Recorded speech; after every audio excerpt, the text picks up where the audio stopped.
to the 22-yard line, the 23. John Elway, the winningest quarterback in NFL history, but only 4 in 10 at Arrowhead. It's been a tough park for him. Here's his offensive line, includes Pro Bowler at center Tom Nalen going to the Pro Bowl for the first time. Zimmerman, Schlereth, Habib, and Jones. Terrell Davis, second leading rusher in the NFL for the second straight year. Griffith, the blocker. Rod Smith and Ed McCaffrey outside. Shannon Sharp, the tight end, 72 catches, led the team. Sharp on the right side. Elway comes out throwing. Complete.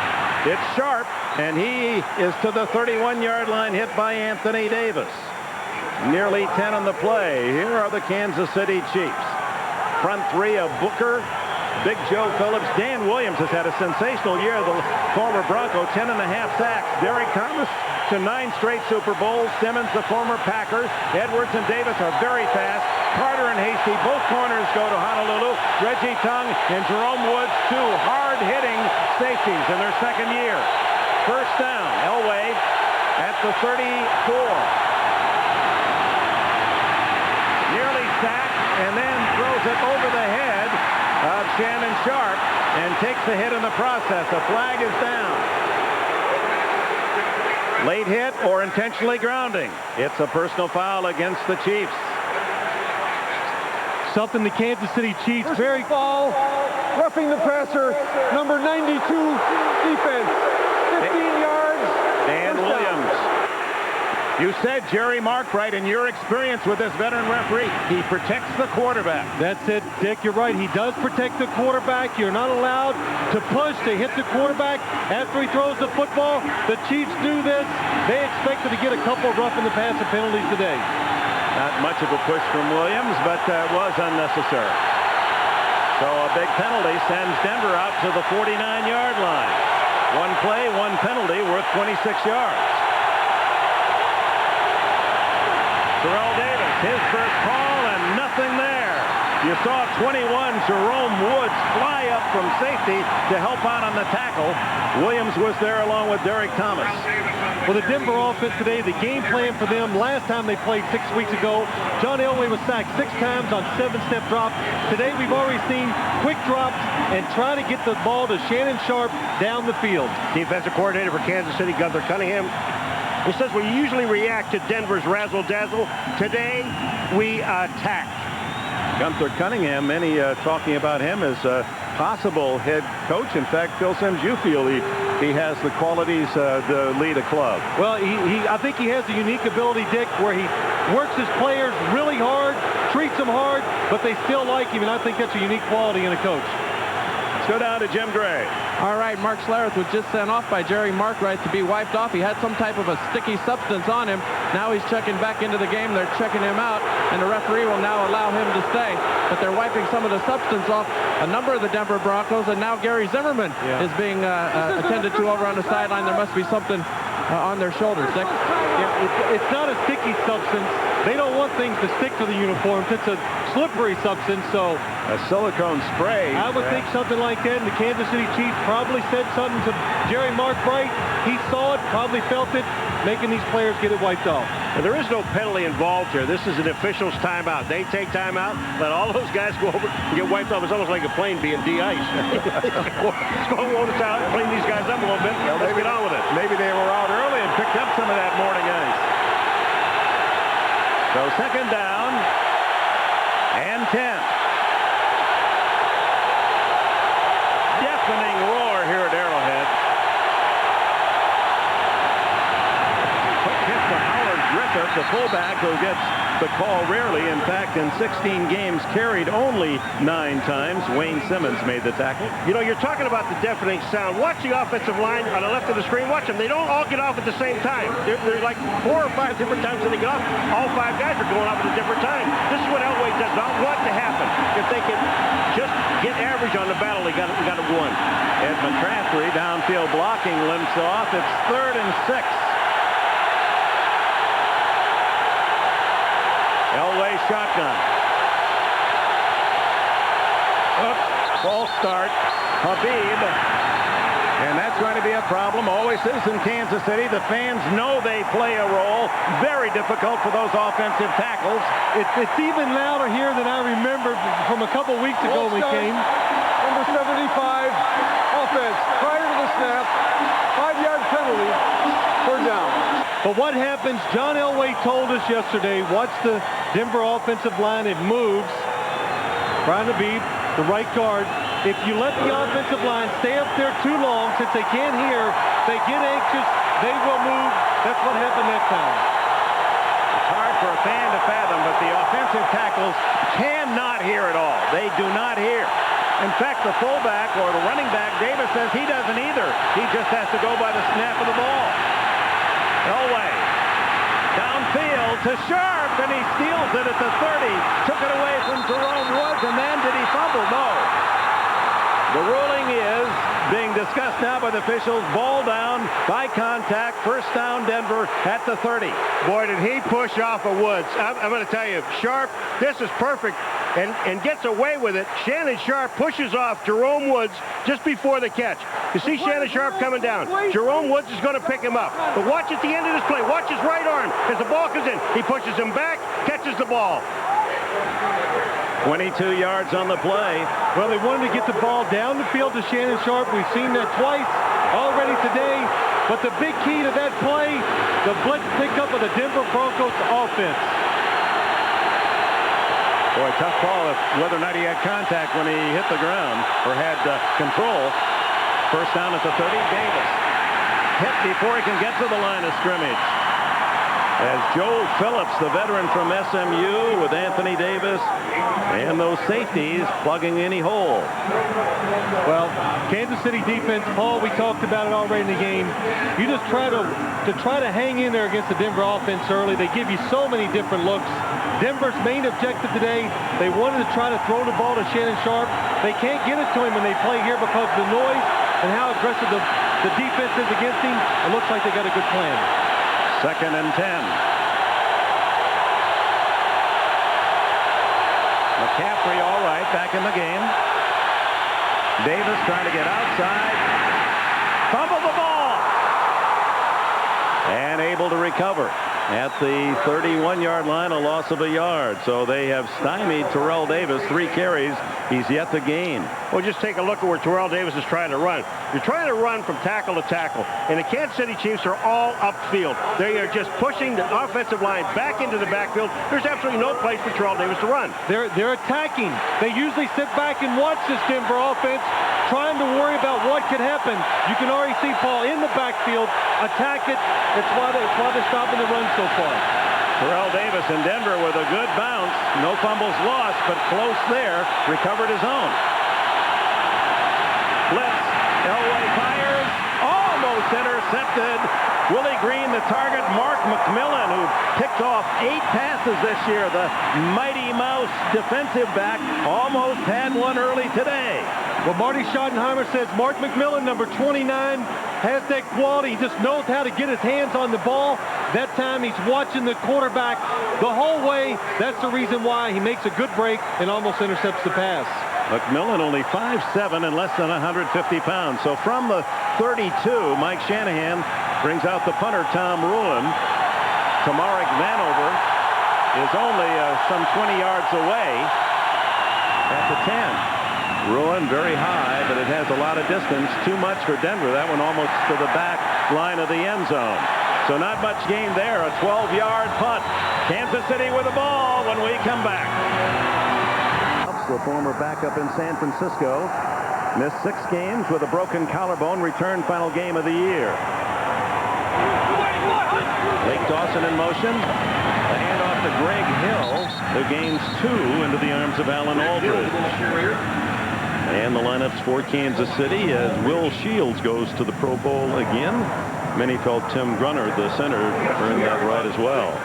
Elvis Gerbach with Greg Hill. We'll see a lot of Marcus Allen. Obviously, Kimball Anders, the fullback, goes to Honolulu. Andre Rison, quite a year for him, and he has produced 72 catches, 7 touchdowns. And the tight end, Ted Hobson, out 3 games with a concussion at mid-year, has been very productive as well. Another former San Francisco player. And it is that combination. Gerbach to Popson, a gain of 3 to the 25. John Mobley made the stop. It's 3rd and 5. Defensively, Denver, with Neil Smith, the former Kansas City Chief, going to the Pro Bowl, the only on the defensive side of the ball for the Broncos. Traylor, Tonavusa, and Williams. The other down linemen, Mobley, Aldridge, Romanowski. He's made some headlines this year.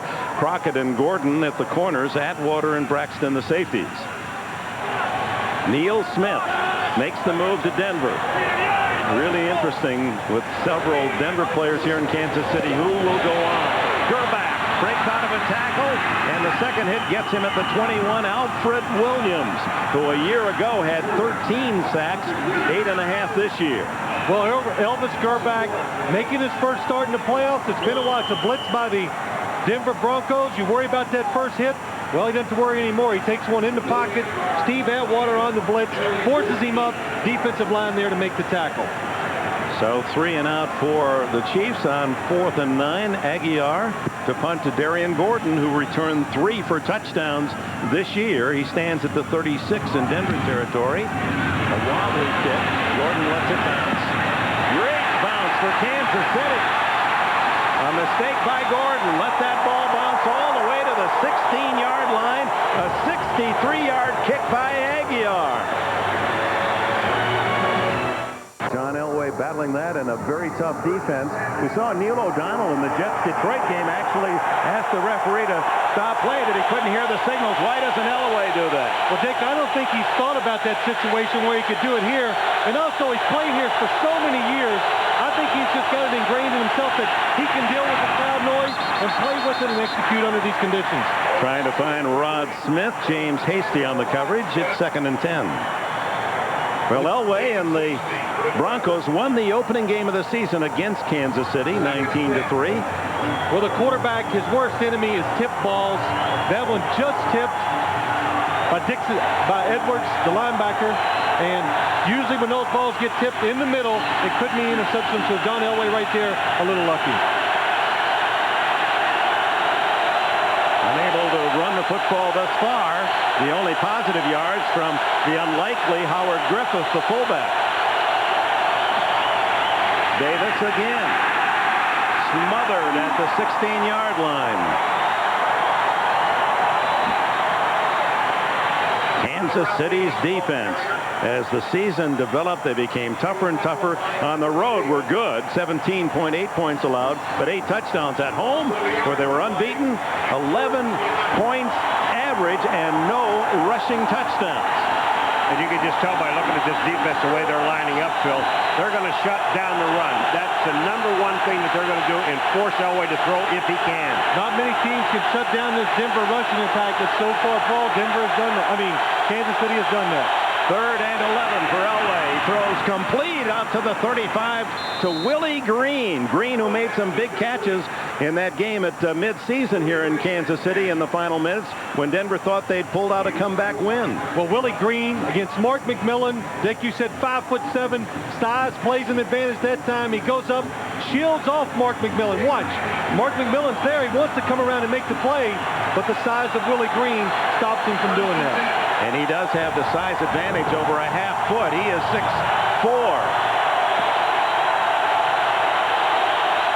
First down at the 35. The toss to Terrell Davis, wearing a flak jacket, and he's able to duck under the pressure defensively and spins out to the 44, a 9-yard gain. What a block by Detron Smith, number 42, the fullback coming out, or the running back. They just call him running back, but watch number 42. Look at this block on Woods. Just outstanding. That opened up the hole. 9-yard gain. Ball at the 44, 2nd down and a long one. First positive run for Davis, who had 1,750 yards on the season. Davis again bowling his way, gets a little help from the backside on the block as he moves out to a first down at the 46-yard line. Jerome Woods and others on the tackle. The Broncos running game a week ago against Jacksonville. A stunning 310-yard performance, 6.3 yards, 2 men rushing for more than 100 yards, Terrell Davis and Derek Lovell. And the best thing about it all, the offensive line named Player of the Week. Elway, guns complete from McCaffrey. He's in Kansas City territory, and 3 Chiefs drag him down. Progress to the 45. It'll be 2nd and 1. You know, you just mentioned about this offensive line and being named Player of the Week. That's all these guys. It's only happened one other time in professional football. Eddie McCaffrey, number 87, on the outside. Sneaky receiver, good move, fakes long, comes underneath, and our man Eddie, he knows how to draw a crowd of defenders once he catches the ball. This time he avoids the big hit. Yeah, he does. He'll take about 3 or 4 big ones in the course of the ball game. McCaffrey, a solid season, 45 catches, 8 touchdowns. Oh, forward motion. That'll be a flag on that, I would believe. Terrell Davis to the 45 and no flag down. The up back was definitely moving before the snap, moving forward. That was Detron Smith. Yeah, your eyes did not deceive you. He definitely moved forward before the ball was snapped. Watch as he comes across, and watch the snap of the ball. Couple good little itty-bitty steps forward, and not called. No first down, 3rd and 1. Smith, second-year blocker from Texas A&M.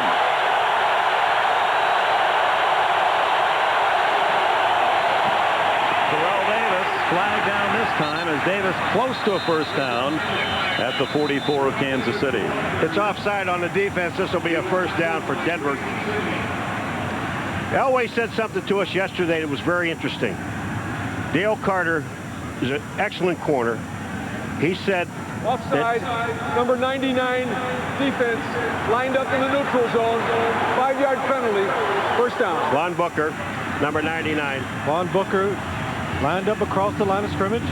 All right, but he said to us, we're going to attack Dale Carter. I would like to on the backside.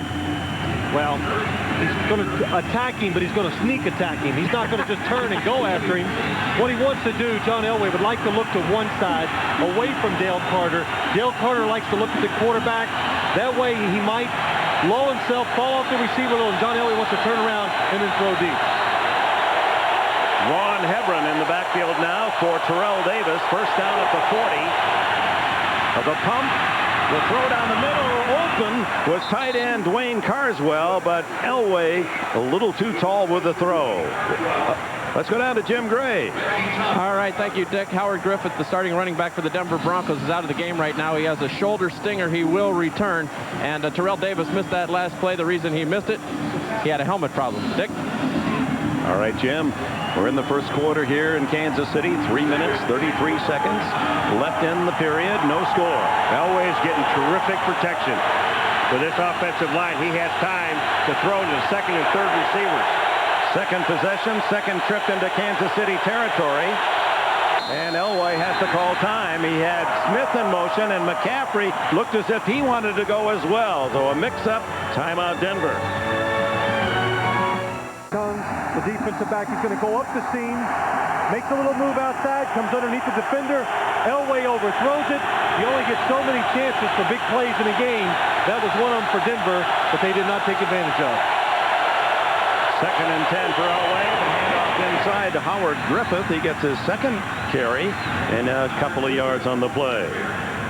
You know, the last time these two teams played, John Elway, after he missed that throw, he knew it. They had it set up. The safety was down the middle. He had a chance for a big play, maybe a chance for a score. But that's what stops them from scoring touchdowns.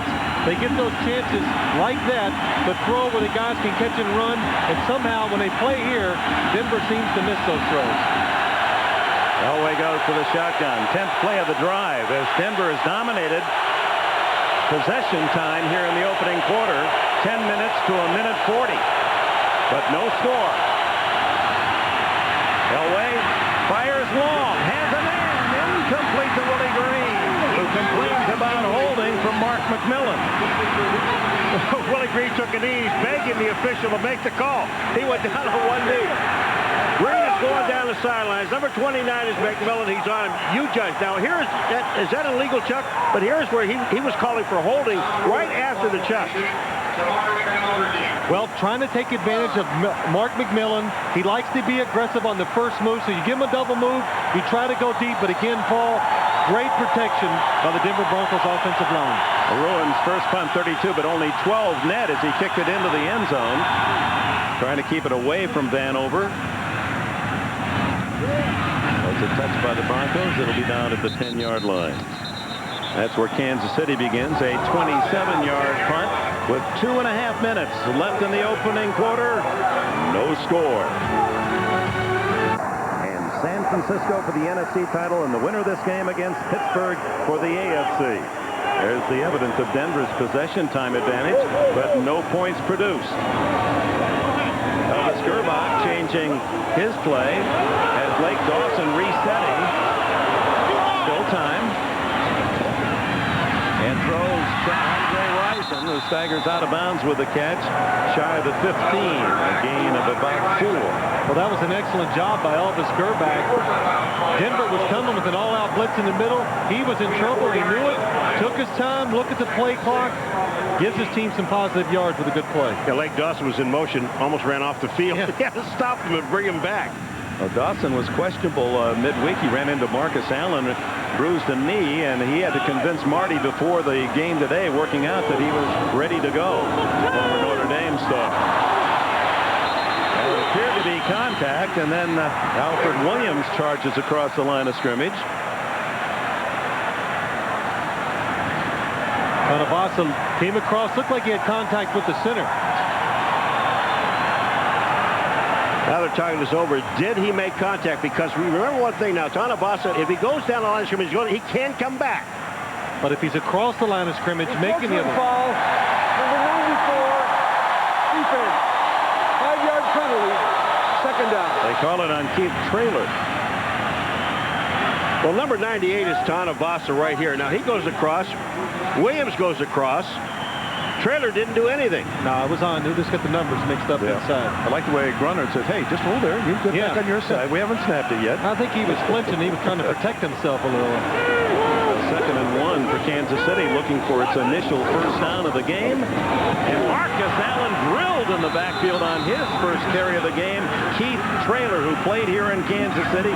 He's the young man who lost his mother just 2 days ago and battling for his team with very heavy emotions. Keith Traylor, number 94, coming down the line of scrimmage, making the hit in the backfield. And Marty Schottenheimer yesterday, when he was talking to us, he made a case in point. He says, hey, that number 94 is playing some really good football. Well, he's also made a point, too, that he wanted to keep Traylor and he wanted to keep Neil Smith. He wanted to keep all the guys he lost. He just couldn't afford. Yeah, I know. He couldn't afford to keep them all. A loss on the play. It's 3rd down and a long 2. Easy pass to Rison, and Rison pushed out of bounds with the first down. Darian Gordon, the defender. Well, this is what you got to do against Denver's defense. They crowd everybody up around the line of scrimmage. Your wide receivers are going to be singled up quite often. This time, Andre Rison, coverage is off. Good call by the Kansas City offense and good execution. You know, I was talking, about Spider-Man. Here he is. Yeah. Of this deal, but he has to make big plays, not 1, 2, or 3. That was a big play. That was a 3rd down and long. He had to make the play. Once they get him one-on-one on the outside, that's all they really want. Spider-Man, his preferred nickname. You see his number, 72 catches, and earned his way to the Pro Bowl. And a whistle before the snap.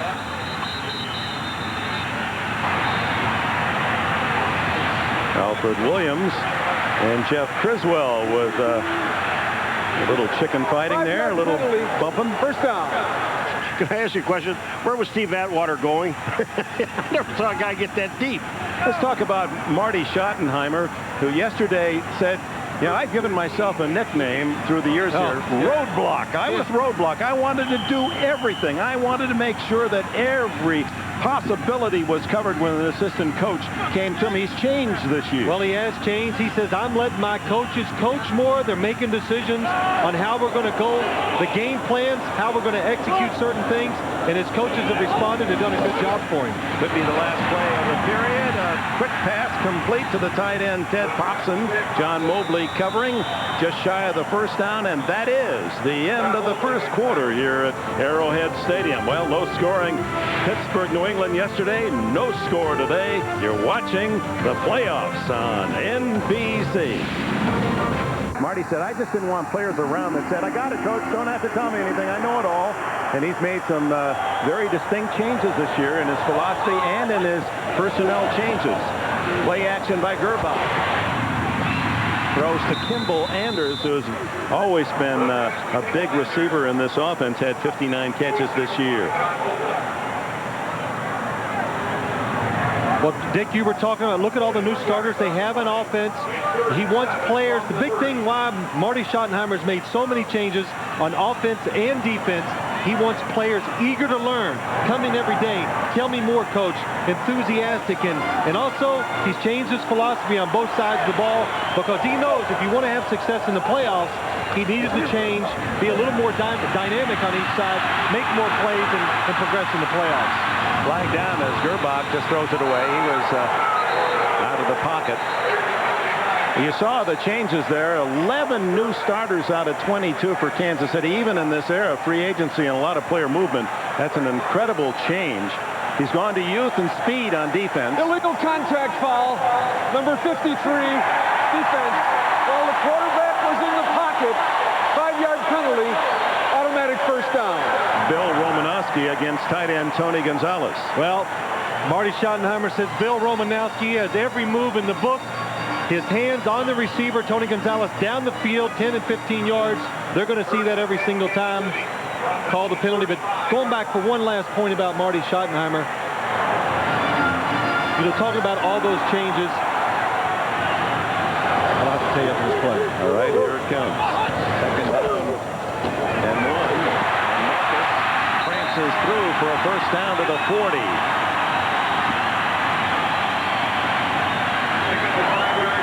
Marcus Allen, Heisman winner at Southern California, the oldest running back ever in the NFL. 222 games for Allen. No one's ever played more games. And when it comes to first down rushes, he led the league this year. He's their bread and butter on third and fourth and short. Another first down for him at the 40. Check that, second and 5. First down. The thing that makes Marcus Allen so special is when he runs he makes a 5-yard gain like this was here. Looks spectacular. You know the reason why? Watch the moves that he makes. He sees the entire field. Marcus Allen goes out. Now he knows he's got to go back to his right. Now, when he makes that move, then his lean gets him the first down. That wasn't short yardage. He needed 5. 11 yards on 3 carries for Allen.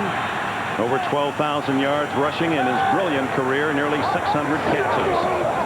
Play action to Allen. Gerbach has to eat it as Neil Smith, the former Chief, here's that famous home run swing. A mild boo of protest from the Kansas City fans. They love Neil Smith, and a Chiefs player is down. It's Jeff Criswell. Well, he was trying to get this ball to Andre Rison on the outside, and it looked like he ran this pattern just a little bit too deep, and Gerbach didn't have time. He also has Kimball Anders out to the outside. Neil Smith just keeps right on coming, sacks Gerbach. Glenn Parker says that's the big SWAT move. He kind of moves you, takes his arms, tries to throw you. That time it works, but what caused that sack, Ray Crockett covering Andre Rison on the outside. Chiefs battling to face the Steelers next week. Steve Wallace replaces the injured Jeff Criswell at halfback. And the give straight ahead to Kimball Anders. Mobley and Aldridge, the backers for Denver, make the tackle. Jim? All right, thank you, Dick. Well, the trainers have taken Jeff Criswell back into the locker room. He has a right shoulder injury. They will examine him right now. He is questionable to return. He'll be x-rayed. When we have further results, we'll let you know. Dick? All right, Jim, just now Criswell making his way down the steps into the Kansas City locker room for x-rays. Gerbach, 5 for 5, but only 24 yards throwing, and he's been sacked twice. 3rd and 12. Blitz. Gerbach, quick throw complete, but short of the first down at the Denver 46. First invasion of the Bronco half of the field by Kansas City. Rison's third catch. Well, when you have third and long in this league nowadays, what the defense is going to do, watch up top. You're going to see all the blitzers come. Now the receiver has to run a short route. The defender comes up, sees the catch, makes the tackle. Offense has to punt. Louis Aguiar, who set a playoff record for Kansas City on his last punt, 63 yards. Officially now 62. Darian Gordon, dangerous at the 10 for Denver. Very high. Gordon, late fair catch signal, lets it go, and it's in the end zone, batted back, but I believe Bucky Brooks had a foot down in the end zone when he knocked it back. I thought it was good, Dick, not to. I thought he jumped before he hit the end zone line, knocked it back into play. That's how it's seen by the officials. Well, here it comes, and you've got two officials, Dick, one on each side. The ball is in the air. Brooks is on the line, Dick. Should be a touchback. You are absolutely right. Hey, great eyes.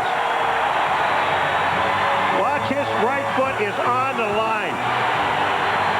So when we come back, Denver and Elway, first down and 98. Right down the line at it. First down, Elway with a noise. And out to the 5 to 6 goes Howard Griffith. An unlikely ball carrier in this first half, but I guess they're keying so much on Terrell Davis that Denver's decided to give Griffith the ball. Well, it's a nice little changeup, Dick. What it does, it catches the defense by surprise. James Hasty slow getting up. Well, Criswell already into the locker room x-rayed for an arm or shoulder. And now Hasty making his first Pro Bowl in his 10th year. This wily veteran cornerback from Washington State. James Hasty, number 40. He's filling in the hole as Griffith comes up. Hasty. He came up limping, but it looks like he might have just hit somebody with his leg. Second down, 7.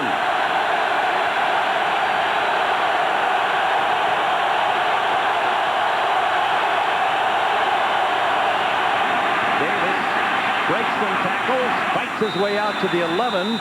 Looks to be just shy of a first down. Anthony Davis, the young linebacker from Utah, made the stop.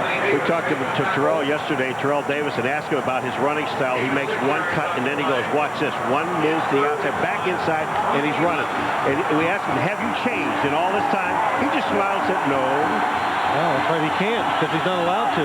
The coaches out there, Alex Gibbs, the running, or the offensive line coaches, and kind of in charge of this running game. When you're running back for the Broncos, you're allowed just one cut, no more. Timeout called by Kansas City. 3rd and 1 for Denver when we come back with 10 minutes and change remaining in a scoreless open. 3:30 Eastern on Saturday. A look back at two of the big stories in golf in '97. Davis Love's PGA Championship victory and Europe's stunning win in the Ryder Cup. PGA of America year in review. And then at 4:30, you won't want to miss the PGA Tour Q School on the brink. Rare glimpse of nail-biting, sometimes heart-wrenching quest to join the PGA Tour. It starts at 3:30 next Saturday. 3rd and 1. Running right into a wall is Griffith. No gain, and Kansas City is held. Pelham McDaniels celebrating on 3rd and 1. Well, 3rd and 1, the Kansas City defense wants the line of scrimmage. They win the battle up front. They said today we are going to attack, and so far in the first half, they have done that. That's the big reason why they're stopping the Broncos offense.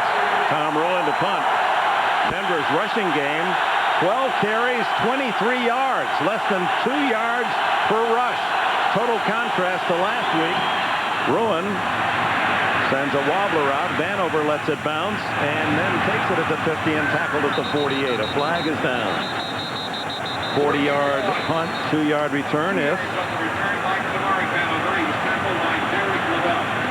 illegal man downfield. Let's see if Kansas City wants Denver to punt it again. With this kind of field position, I don't know why you would want him to punt again. Because Ruin got a bad punt off. I mean, you've got excellent field position. You just take the ball. Greg Minuski, the special teams captain, hearing Jerry Mark Bright's options. And now Mark Wright coming to the sideline saying, "What do you want, Marty?" Yeah, that's right. And they can punt it again. Well, an eligible man downfield, number 31, on the kick. 5-yard penalty, 4th down. Derek Lavelle.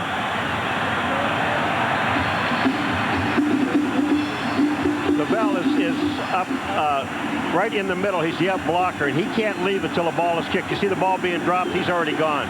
It gives yourself away when you're ahead of your teammates. Well, I think the reason, Paul, Marty must want him to repunt this ball because he has so much faith in his return man, Vanover. They press those outside men of Denver, does Kansas City. Ruin. Oh, bad kick off the side of his foot to the 30-yard line. So a gain of 18 yards for Kansas City by making Ruin punt a second time. Only 25 yards for Ruin. You know, there's only one thing a punter does when you're back in the end zone, and your job is to keep your eye on the ball and make the best kick you can. Look at Ruin. First of all, he's got the ball too close to his body. He had no extension at all. Thinking about, look at his arms. Look where the ball is. Up against his body when he hits it. The ball just goes off the side of his foot. And Denver fortunate they didn't pick up a holding penalty in the end zone. That would have been a safety. So Kansas City's best field position in this scoreless game. Gerbach eludes the rush. Good runner. Breaks the tackle, slides with a first down at the 19.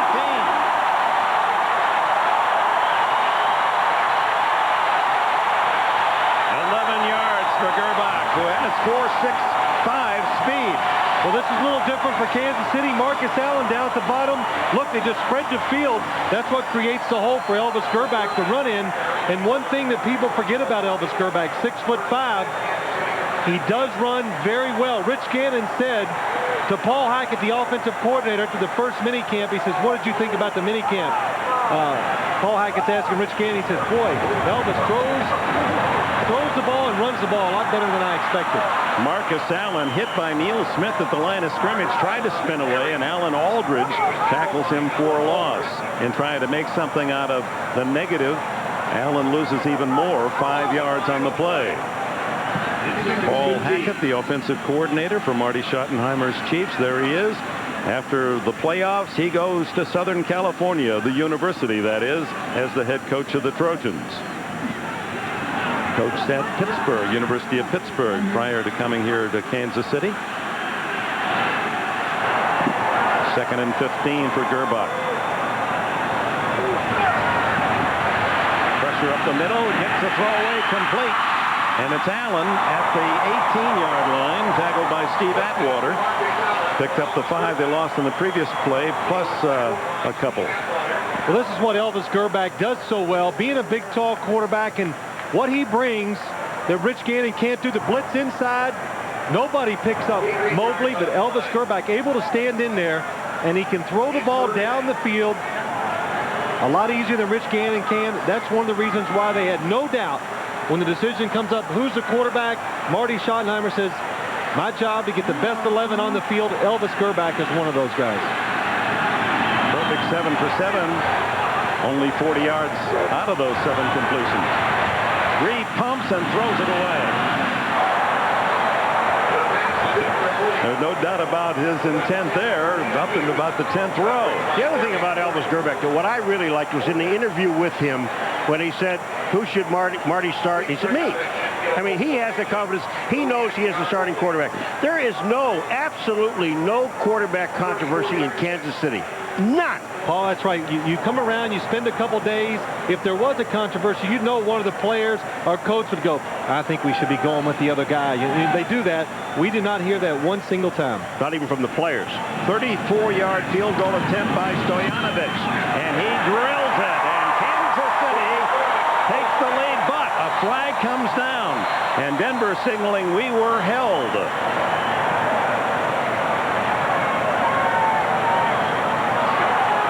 And that is the call of Jerry Markwright. Holding number 51, offense. 10-yard penalty, 4th down. Greg Minuski, the special teams captain, guilty of the foul. Here's Winooski. Now his job is to inside first and then go back outside. But you know, please, that is not holding. That is a terrible call. So now a 44-yard attempt by Stojanovic, who was the hero in this direction. 54 yards to win that crucial game a month and a half ago. He's got plenty of leg. Hits the upright, no good.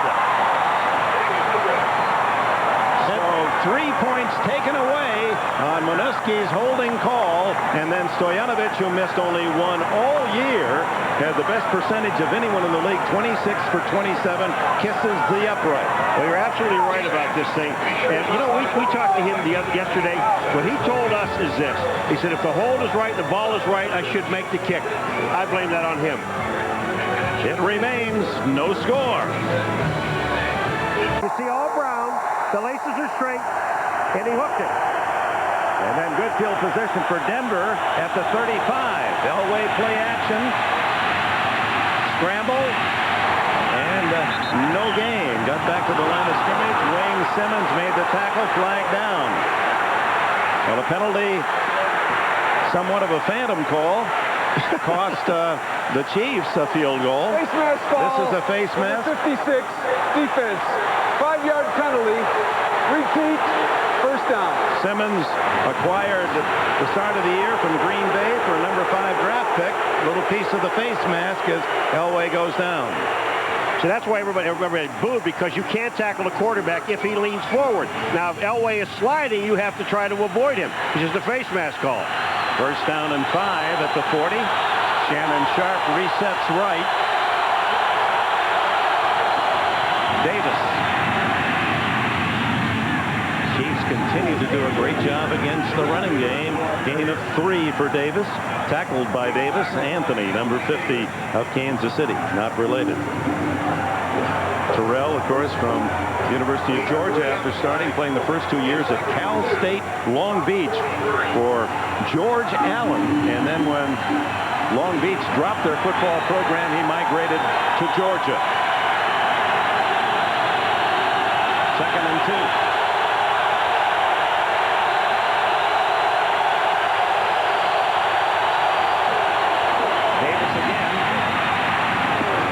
His way to midfield and a first down. The Broncos are doing a smart thing. Wayne Simmons, number 56 of the Kansas City Chiefs, he is the run-stopping linebacker. He plays over the tight end. Most teams run the tight end. Here's Wayne Simmons. Look, Shannon Sharp says, I don't like dealing with you. I'm going to go to the other side, get a smaller linebacker on me, and the Denver Broncos, now they got a better matchup, run to the right side. Davis now with 24 yards rushing in the first half. Approaching 5 minutes left in this second quarter. Down the middle. Complete to Carswell, and the big tight end rumbles inside the 25, fumbles the ball, picked up, still loose. And now the Chiefs have it. Ruled dead, but there are flags all over the field. 26-yard play if, and Marty has it called illegal motion. It's against Kansas City. Marty was wrong. Looked at that one with his heart, but coaches are willing to do that. The guys in the striped shirts kind of disagreed, Dick. We had offside.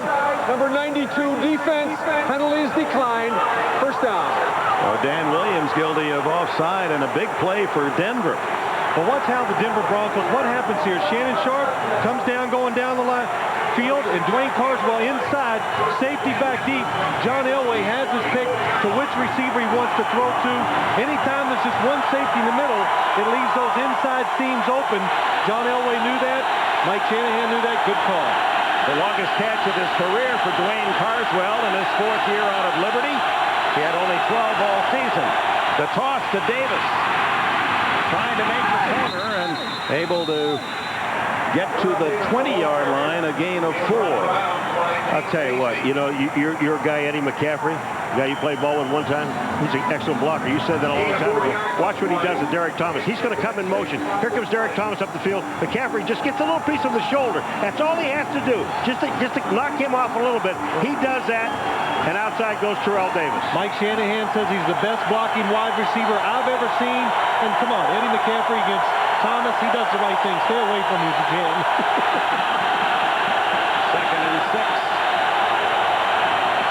Davis fumbles the ball and falls on it. That's the second Terrell Davis fumble of this first half. He's recovered both and loses a yard on the play. You know why Shanahan is smiling? Because the hole was there. He could see the hole from the sidelines. Terrell Davis could see the hole. He just didn't get the ball. When you take a look to Terrell Davis's right side, take a look at this. He does not get the ball here. The ball bounces off his forearm, doesn't get it in, but he is looking at the hole. He already saw the hole. Look outside. All there is Carter. Maybe that flat jacket, there's a little more of Terrell Davis today on the handoff, and Elway misgauging on the handoff. 3rd and 7.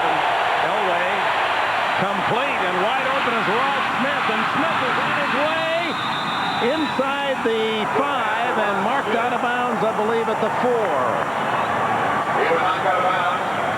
Well, this is why you get in a shotgun formation. This is why quarterbacks, John Elway in the back, behind the center, look at the blitz. People come free. Nobody picks up Donnie Edwards, the linebacker. It enables John Elway, because he's in the shotgun, to have that extra second to pick up Rod Smith coming across the formation on the blitz. I'll tell you, if Shannon Sharp gets a block on McMillan, it's a touchdown. He just doesn't block anybody. 17-yard play, 1st and goal at the 4. This is where Denver had its problems in the earlier game in Kansas City. Terrell Davis fighting to the goal line with second effort and stopped just shy of a touchdown inside the 1. What a good decision by Terrell Davis. It looks like he's going to go outside, but he's a hard inside runner. When you're down here, it's always, most of the time, it's a bad decision to bounce it out. Looks like he's going outside. No, cuts it back in, runs hard. Wow, gets down to the 1. You know, that's what I call continuous effort. Here's a guy, you know, if you say second effort or whatever, it's almost like you stop, but it's a continuous effort by him. Last touchdown rushing against this Kansas City defense was in November of '96. Leonard Russell of the Chargers. 2nd and goal. A foot away.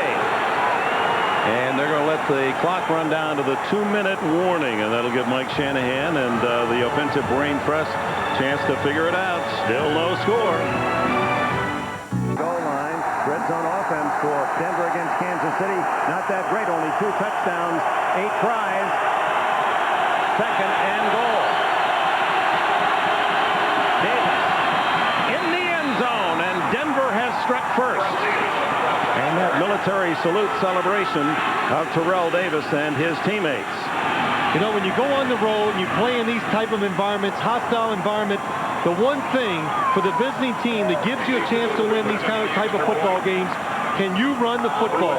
The Denver Broncos, the one thing they can do, every single game this year, just about, maybe exception for one, they can run the football.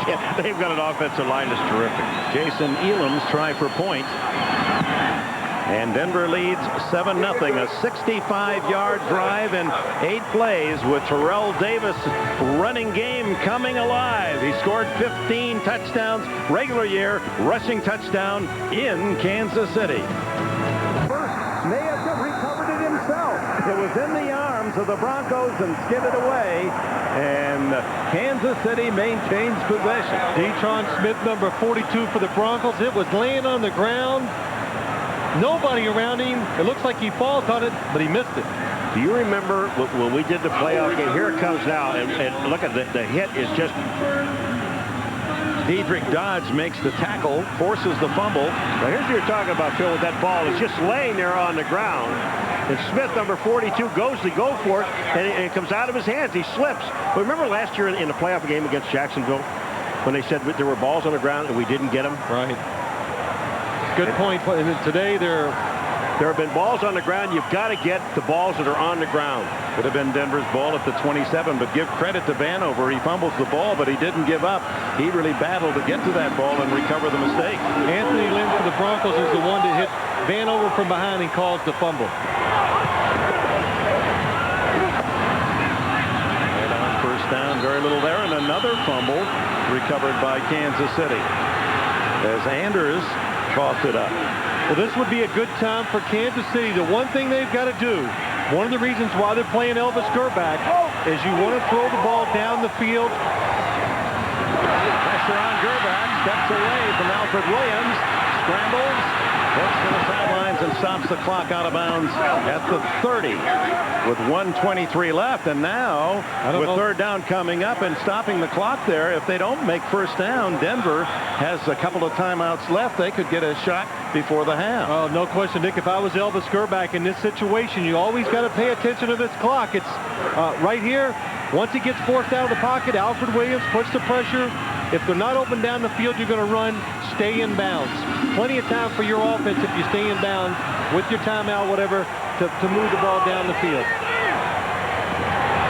Gerback is 7 for 8 passing. The quick throw incomplete through the hands of Andre Rison at the 40. And now with 1:20 left in the half, Denver's going to get the ball on the punt with 2 timeouts remaining. Boy, Denver that time came with Atwater and Braxton. They had the blitz coming with the defensive backs. This ball is out in front of Andre Rison. We said before, he has got to make the big play. Now, that was a tough catch, but he has to make it. And he was being led on the dead run. If he did pull that in, he had only one man to beat. Gordon back at the 30. Aguiar to punt. Good kick. Gordon drifts to the 24. 30. 40. 50. And all the way to the Kansas City 40-yard line. Louis Aguiar made the tackle. Darian Gordon, who returned 3 punts for touchdowns this year, 36 on that takeback. You've got an injured Bronco down on the field, but I'll tell you what, they got some excellent blocks on that thing. I don't know if that's Ray Crockett or Howard Griffith. There's a 9 involved. And Aguiar, as the punter, that's what his job is. His job is not to really make the tackle. His job is to hold things up until he gets some help. But he also made the tackle. A number of the injured Bronco, you can see the 9, but don't want to guess. It's Ray Crockett. I mean, he came back and made an excellent block. Crockett, the starting cornerback and a valuable performer in that deep secondary for Denver. Also used on special teams. Appears to be shaken, but okay. Coming back to make the block. You see, boom, they went shoulder to shoulder, head to head. Tony Richardson, big fullback, the man he blocked. Here it is right there. Yeah, they just looked, they hit shoulder to shoulder. Crockett's up. He's running off the field, so he's all right. Well, that would be big because Denver's defense, it's built around the fact that their corners can stand out there and play man coverage and let everybody else get in there and try to stop the running game. Last 2 minutes, and they charged Denver with a timeout because of that injury. And so now the Broncos with 1 timeout left. With Elway, usually you don't even need any. 1:07 left in the half. 7-0 Broncos. A big defensive challenge here for Kansas City. Ed McCaffrey waving, saying, either I'm wide open or don't snap the ball. Timeout, Chiefs. Ed McCaffrey waving wildly at John Elway. Chiefs 40 for Elway in the shotgun. Full house blitz and a double pass to Rod Smith, the wide receiver, and it's good for 3. Well, you see, you have time to do that. You've got 1 minute and 4 seconds, Phil. You're either going to run the ball up in the middle, take the run, or a little shovel pass, which is a very safe play because if it's dropped, it's just an incompleted pass. But you got a chance of popping it. That's good deception. It looked like Rod Smith was going to come back inside, help John Elway, maybe protect, but it's a shovel pass. They probably got that off the film from the Pittsburgh Steelers. They mark it at the 38, 2nd and 8. Clock running. 1 timeout left Denver. Again the blitz. Elway hit from behind. Is it really the fumble? Yes, and Kansas City has recovered at the 36-yard line. Elway hit from the blind side.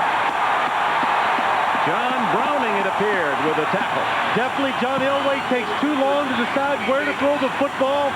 A blitz by Kansas City picked up. Anthony Davis falls on the loose ball, and Kansas City, after giving Denver an opportunity with a 7-0 lead, takes the ball back. Browning hits John Elway from behind. So you're absolutely right. He had all day to throw the ball, and he just waited too long. If you're going to cause the fumble, blame it on somebody. It's on Elway. He just waited too long. Terrell Davis stepped up. He got a block. Everybody picked up a man that was blitzing. He had time. 22 seconds left in the half, and Gerbach sends 3 to the left. Goes left underneath. Complete to Danon Hughes, his first catch. And there's the final timeout spent by Kansas City. 13 seconds on the clock. Coming up at the half, the dive. Gerbach throws into the flat, complete, but for only a yard gain to Popson, the tight end. That leaves 8 seconds on the clock. Well, that's because Tanavasa. Well, that's right. Pressure on the quarterback. Couldn't look down the field. They kept him from getting outside, and they took away the receivers outside and short for Kansas City's offense. Well, the key moment in this game, Stoyanovich made a field goal from 34. Kansas City penalty, tried from 44 and hit the upright, and then on that possession, Denver took it down for their touchdown. Terrell Davis a yard out. Randy Hilliard of Denver's down on the goal line as Gerbach is stripped from behind, picked up by one of his linemen. It's Glenn Parker, and that's how the first half will end. Neil Smith took it right out of the hands of quarterback Elvis Gerbach. Well, Neil Smith just keeps coming and coming and coming. Neil Smith is blocked to the outside. Watch this. He knows there's only one play left. I've got a chance. Watch this. He just reaches out and takes the ball out of Gerbach's hand. That ball is on the ground. That is a fumble. Second sack of the half for the former Chief Neil Smith. Instrumental in the top-level defense displayed by the Denver Broncos. Elam to kick it off. Van over at the 1-yard line. He returned a kickoff and a punt for touchdown during the regular season. To the 9, Vanover. And the former Florida State star tackled around the 30, and they're still wrestling. Let's go down to Jim Gray. All right, thank you very much, Dick. I talked to Marty Schottenheimer. He is very upset with the pass protection. He said Elvis Gerbach has no time. The 3 sacks. We must do a much better job of pass protection. He said, I can read your mind. Don't ask the next question. Elvis Gerbach will play the entire second half. Now, as for Mike Shanahan, he says he's very happy with everything that went on. He told his team at halftime, no mistakes, no penalties, no mental errors, and we will not have a problem. Dick? All right, Jim, you saw Mike Shanahan looking out at the officials. His player, Detron Smith, came out of that scramble with the ball, but it had been whistled dead. So Kansas City starts at the 30 in the first half. 23 plays, only 58 yards. That comes out to 2.5 yards per play. And Weiler trailing 7-0. Play action, Gerbach fires down. Andre Rison breaks the tackle. He's to the 37 of Denver.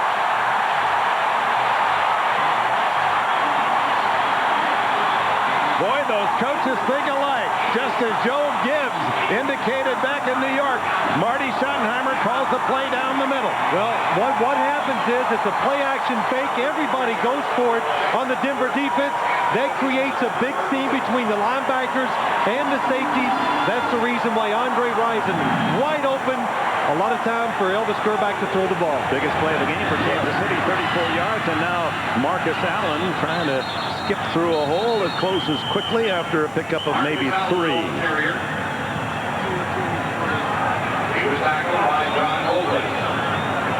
Andre Rison out of Michigan State. People forget what a great basketball player he was in his youth in Flint, Michigan. Played on the same high school team as Jeff Grayer and Glenn Rice, and won 2 state championships in the Wolverine State. Dick, I want to know how they lost that one game. You know, they lost one game in the final 2 years. Even those 2 championships. We talked to him about it. He had 30 minutes of excuses. Into the flat to Rison, hit immediately by Gordon. Not much there. You know, you've got to get the ball to Andre Rison, but I don't think that's the way to do it, getting it that little short pass outside, especially when they're playing Rison, because they know that Elvis Gerbach is going to throw the ball to him. Well, it's just a little short pop pass about 2 yards, and that's all you get. Well, not much choice, though, Paul, when there's more people coming than you have blockers, so Elvis Gerbach has to get rid of the ball. But the one thing about Andre Rison, he comes here, a lot of people, the grass field, he wouldn't be a factor on it. Everybody thinks he's a run and shoot, an AstroTurf guy, but he's proved that he is fast enough to get down the field and make those big plays. 3rd and 5. Gerbach steps away from pressure, throws to the tight end, Popson. First down at the 20. tackled by Bill Romanowski. Good job by Ted Popson. Elvis Gerback, he makes the play by moving out of the pocket. Nobody's open when he sets up to throw the ball, but Ted Popson, he's covered. Bill Romanowski down the field. He sees his quarterback go right. He makes another move. Bill Romanowski can't go with him. Gerback and Popson, both from San Francisco, and great pickups for the Chiefs this year. Popson had 35 catches despite missing 3 games. Now Marcus Allen, the veteran, hit hard, falls for 3, maybe 4. Mobley and Crockett there with the tackle for Denver. John Mobley, just as Kansas City fans thought Grunnard should have made the Pro Bowl in Denver, it was Mobley that was overlooked. He led the team in tackles, had 4 sacks, 3 forced fumbles, an interception for a touchdown in his second year out of Kutztown State. You know, we talk so much about the Kansas City Chiefs' speed on their defense. The Denver Broncos, they have the same thing. They have an awful lot of speed on their defense. Second and a short 8. Fake to Allen. Gerback heads to the sidelines and appears to have a first down. Let's see. It's going to be close. Darian Gordon bumped him out. See where the marker is. It is 3rd down. About a yard shy of a first down. Well, fake everybody out in the stadium, I think, this time. The Denver Bronco defense, watch John Mobley going down. Going to make the tackle. Nope, too late. Elvis Gerback showing the speed for a big, tall quarterback. Gets outside and picks up a few yards. That's a huge mistake by the linebacker Mobley because he's the outside guy. That is his job for any kind of bootleg, any reverse. Everything is his. Fake to Allen again, and it's Gerback. Same play. First down at the 7. You know, this is an outstanding call because you come back with the same call twice, and the thing that happens is you catch the linebacker doing the same thing. The linebacker at the end of the line of scrimmage, his job out here. Now, it's Romanowski here. Look at him slide inside. That's not his man. You're not going to get there anyway. Your job is this guy, number 11 on the outside, or anyone else that comes out there. Back-to-back bootlegs by Gerback and a first and goal at the 6. Marty Schottenheimer's team with their best chance to score. Run another one. Why not? Gerback grabbing a breath, and the timeout called by Kansas City. 7-0 Denver. Fans excited on this drive to open the second half. 64 yards. Gerback with 49 yards passing, 3 for 3, and 10 more on his 2 rushes to a first and goal, and then a timeout. Yeah, made the coaches very upset for a couple reasons. Takes the momentum away from your team, but it also breaks the play calling sequence that the offensive coordinator had going. Gerback on a roll again.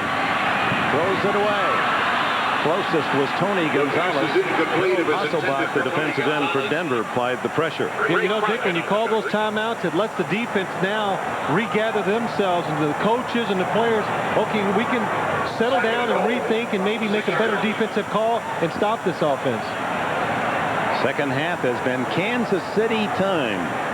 In the course of this year, 10 straight weeks without allowing a score in the second half. And Greg Robinson, the defensive coordinator on the other sidelines, hoping his team can dig in and stop. Second and goal. Marcus Allen driving to the 3 and then pushed back, maybe to the 2. Tyrone Braxton, the safety man, made the initial hit. Romanowski and Hasselbach in on the tackle.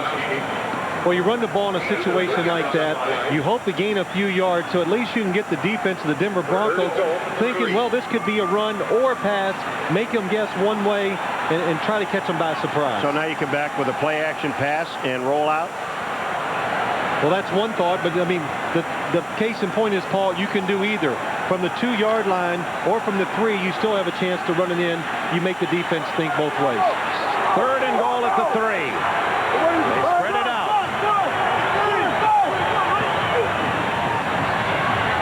The throw. Touchdown to Tony Gonzalez, the tight end. No, they say he did not get both feet in. Darian Gordon made the defensive play. Dickey comes down out of bounds. He makes the catch, but his shoulders come down out of bounds. Marty Schottenheimer doesn't believe it. He's all the way down to the 12-yard line to argue his point. All right, he's saying he's forced out. Now look at it. He comes down, and his arm is out of bounds before his legs get down. Now they're sit there and complain, and you're hearing the boos. But I'm telling you, this is not a touchdown. This is an outstanding call. But he's arguing that he was forced out of bounds. The defensive momentum took him out of bounds. Well, the officials have been schooled. This a couple of weeks ago. We saw almost the exact same play. So Stoyanovich with nothing more than an extra point on the field goal attempt. 20 yards for the 3, but Denver escapes with a... You can see the play that time. I think it's a good call by the officials. He landed out of bounds. The official right there in front of Tony Gonzalez, he can see that his body lands out of bounds before his feet hit the ground. So it's 7-3 the score. The kickoff by Aguilar. Here comes Vaughn Hebron. 25. And the little man out to the 31-yard line. And of course, with a no touchdown, it provoked contrasting reactions. First, Denver defensive coordinator Greg Robinson. Romanowski, that's what we're paid to do. Elvis Gerbach thought he had 6. And it's enough to pucker up even a veteran coach. So close.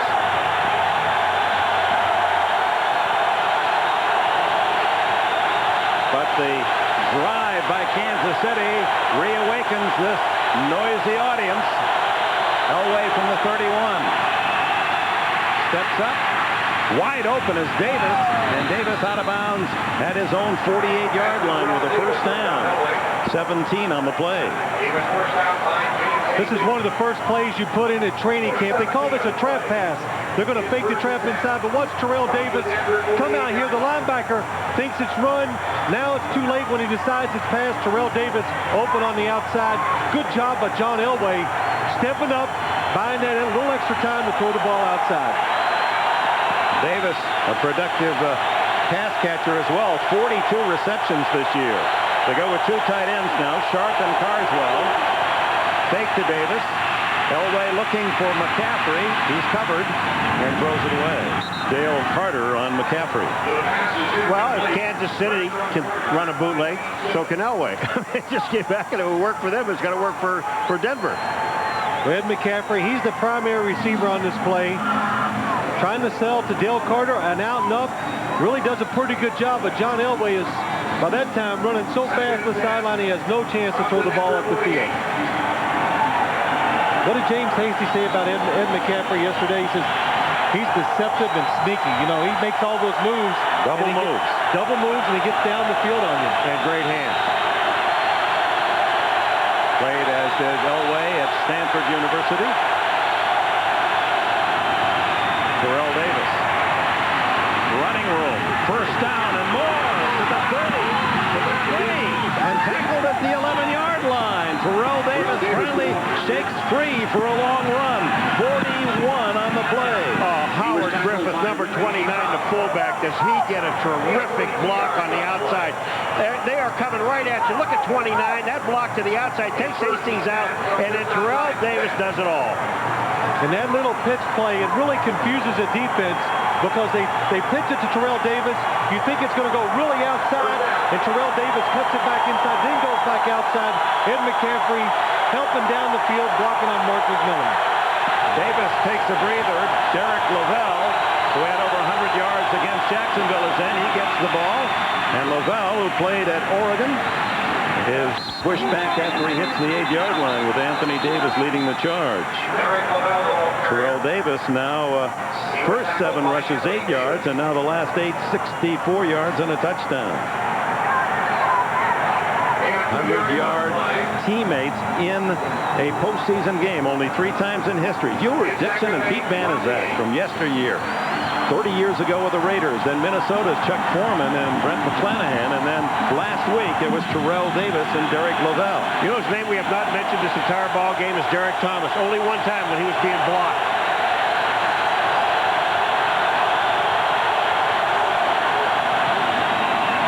Lavelle again. Fumbled the ball. Kansas City has it. At the 11. Reggie Tong recovered the fumble. Whoa, what a big defensive play by the Chiefs.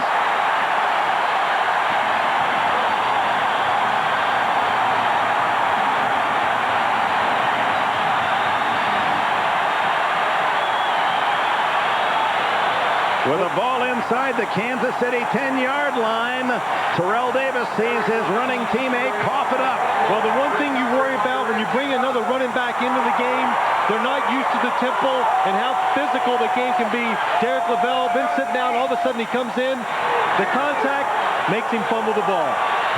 Marty Schottenheimer likes what he sees. Coming across, sticks his arm in there and knocks it out.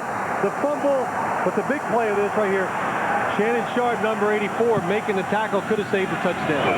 Reggie Tung didn't have any room between him and the goal line, except for Shannon Sharp, as Donnell Bennett gets the call. Neil Smith makes the tackle, and we'll see emotionally what this does to Denver. They've seen the Chiefs take the opening kickoff of the second half, march it down for a near touchdown, settle for the short field goal, and now they deny Denver after Denver takes it right back inside the 10. Well, and what happens, and every time the defense makes a great play, the offense will respond. They have been able to run the ball most of this ball game. Now they just click off about 8 yards.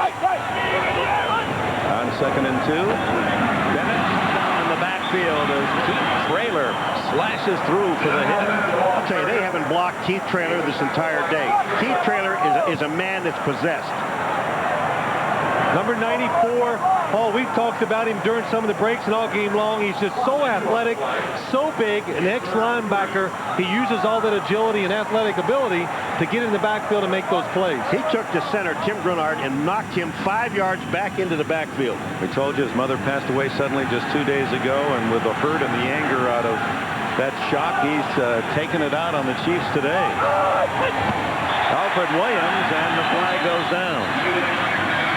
Was Williams, yes, offside Williams. No movement against Kansas City. Offside, number 91, defense. Elevated to the quarterback. And on 3rd and 3, first down. Alfred Williams, number 91 to the outside, but this is really a really good job by Elvis Gerback. Everything is going in your favor. You kick the field goal. Now you make a big play on defense. You want this drive to continue, so you do it the good old cheap way. You draw them off sides. Well, actually what happened, too, is Williams saw a Traylor move inside, and when he saw him move, he went right along with him. Nate Dawson in motion, and the handoff, and tackled immediately. Bennett is Ma'a Tanuvasa, and Alfred Williams there to greet. Tanuvasa played at Hawaii, was injured. Knee and ankle injuries, lost a few games, but still finished with 8.5 sacks. Well, you can hear a little unrest by the fans here at Arrowhead Stadium. Tanuvasa making the play inside.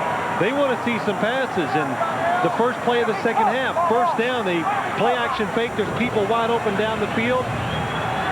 Ma'a means in Samoan rock, and this handsome young man has provided that for him. Allen with one of those characteristic vaults through a hole out to the 25-yard line, where it'll be 3rd down and about 7. Marcus Allen, he just leaps when he gets into the hole. I mean, I don't know, there aren't many backs that pick up extra yards like Marcus Allen does, and he really never takes the big hit. He always turns, gets himself away from the big hit. Marcus Allen in his 16th season, and look at the postseason performance. When you consider that's 15 games, almost a full season, he's gained 1,300 yards in postseason, 11 rushing touchdowns. Great players in big games, and Marcus Allen continues at the age of 37. Timeout, 4:44. He's coach Marty Schottenheimer now with only one timeout left in the second half. And Marty, he's the only coach I can know can wear a baseball cap and a wool hat crooked. On 3rd and 6, Gerbach over the middle, complete to Lake Dawson. It's a first down to the 33. Tackled by Ray Crockett. Lake Dawson just comes out and he sets. He gets beyond the first down marker. Watch this. They run 2 people in there. Popson comes in. He just is a short guy. He sets. And the nice part about it, which makes it a great play, he knows he's beyond the first down marker. Catches the ball, tucks it away, gets hit. Where's number 80 is affection for Jerry Rice, modeled after the great San Francisco 49er wide receiver. His first catch today. He's changing the play. 4 seconds, 3, Gerbach. Too long for Andre Rison. Ray Crockett covering. We invite you to join NBC, the NFL, and IBM Online as we follow the playoffs right up to Super Bowl 32 in San Diego. Great Super Bowl performances. You can go online, vote for your all-time Super Bowl team, plus register today for a chance to win a trip to the Super Bowl. It's all at superbowl.com, powered by IBM. Rushers today led by Gerbach, 22 yards. They've not been able to generate a consistent running game. Mike Lodishin to make the stop on this carry by Kimball Anders. Well, one of the you're hearing the people boo a little bit. And one of the things that the reason they are booing is we heard all day yesterday, and we read it in the papers and all the clippings, everything. Gerbach's playing because he is the guy that can get the ball down the field, throw the big bomb, do all this other stuff. And that is not happening. Paul, that's got to be on first down with play action. That's how you do that. Second down, the Chiefs are running it because the Denver Broncos are pressing them. And also they want to get this third down situation where they have a chance to pick it up. Third and long for Gerbach. Here comes the blitz by Atwater, and the throw to Rice, and just missed connections. Ray Crockett isolated on the coverage. And this is the reason why they run it on second down, because the Broncos, if it's third and long, they're consistent. They're going to blitz the defenders. Look, Kansas City can't pick them up. Elvis Gerbach just has to grab it and throw it.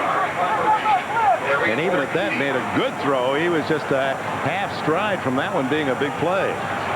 Darian Gordon back as Louis Aguiar to punt. Gordon with a big 36-yard return late in the first half. Whoa, this is a mile high. And Gordon, who plays in Mile High, fair catches at the 27. We'll be right back at Arrowhead. Possessions in the game, and 5 times they've marched into Kansas City territory, but have only 1 touchdown. They start from the 28. Remember in the last series, Terrell Davis with some big runs. Davis To the 32-yard line, a gain of nearly 5. Reggie Chung, the tackler. Derek Thomas, 9 consecutive years, Pro Bowler, All-Pro. Well, Zimmerman handles him there. Sharp handles him there. They run inside. Zimmerman back again. He handles him there. And here comes Sharp again. A nice block. So, and again, I said it a little while ago, we have not mentioned his name. Well, the one thing you want to do if you're the Denver offense, you want to take care and neutralize the best player on KC's defense. That's Derek Thomas. Second down, flags fly. Derek Thomas, as we wait for Jerry Mark. Prior to the snap, false start, number 65, offense. Jerry Zimmerman. 5-yard penalty, second down.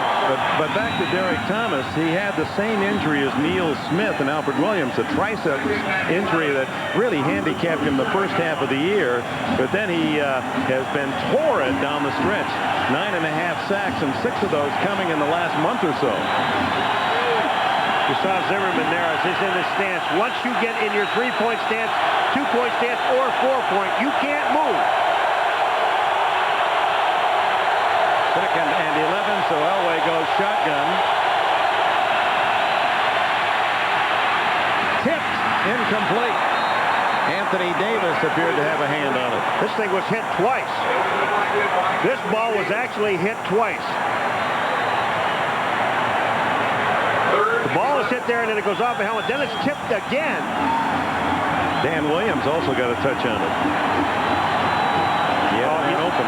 Well, yeah, that's what he's doing. When he does that, Phil, he knows he's got somebody open, and he should have made the play. He knew he had somebody open down the field. And again, Kansas City keeps blitzing. Denver keeps picking it up. Sooner or later, John Elway's got to hit a play down the field against the Kansas City blitz. They only rushed 4 men this time. Elway to Davis, incomplete. Davis was in the open and would have had the first down if he could pull it in. That time, John Elway buys himself some time. And watch when he starts to scramble out. He scrambles out of the pocket to the right. This is what happens when you play defense. It's like, stop right there. Look at Rod Smith at the top of the screen. If John Elway is looking down the field, which he usually does when he moves, it would have been a touchdown. But instead, 4th and 11. Vanover to return inside the 30. Bruin. High. Fair catch. Vanover at the 34-yard line.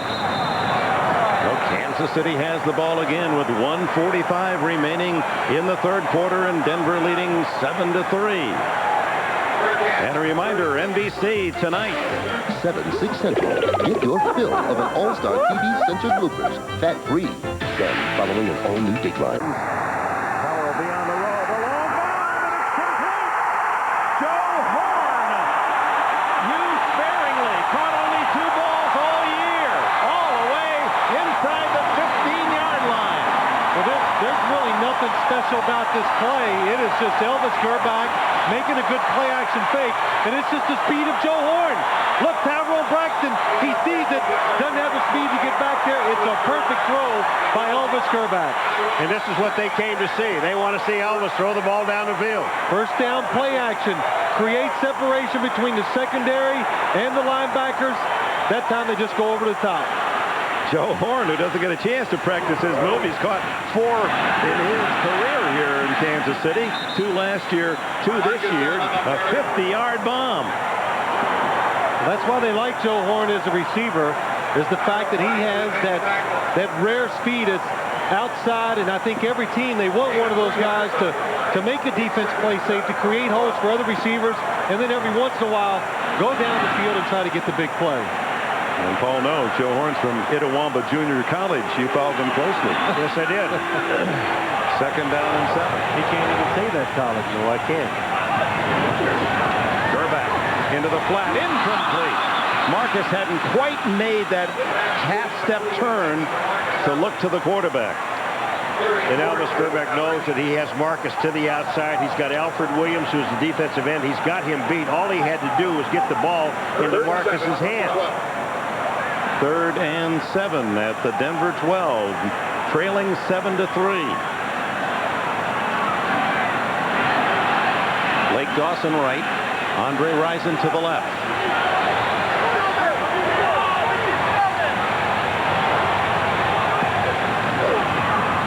Gerbach, flush, makes a Fran Tarkenton spin move, looks to the end zone.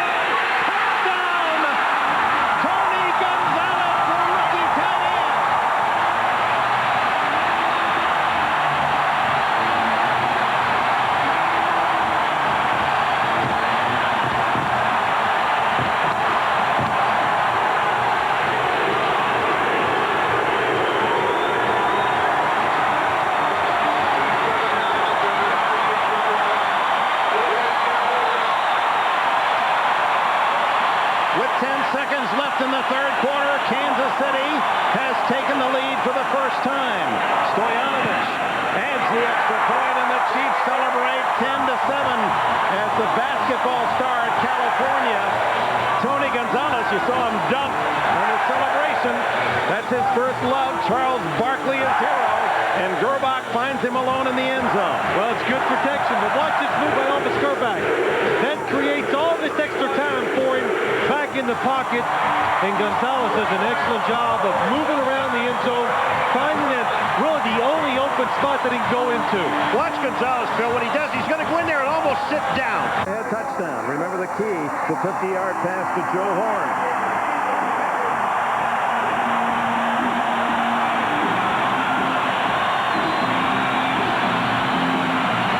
Seconds left in the third quarter. Vaughn Hebron deep. He's had a couple of good returns. Aguiar. This one a liner that comes up short to Lovell. Lovell at the 25, 30, 35, and out to the 37-yard line. Lovell trying to make amends for that fumble inside the 10-yard line that cost Denver a chance to score earlier. Now this tussle is drawing some yellow flags as the clock stops with 2 seconds remaining in the third.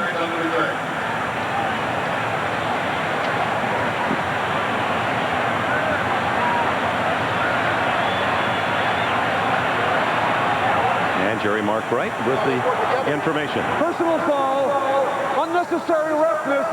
After the play, number 83, kicking team, 15-yard penalty. First down, Denver. This is a stupid penalty. Because here you are, I mean, you've got these guys, you just took the lead in the ball game, and it's after the play. You're a wide receiver. Look at this.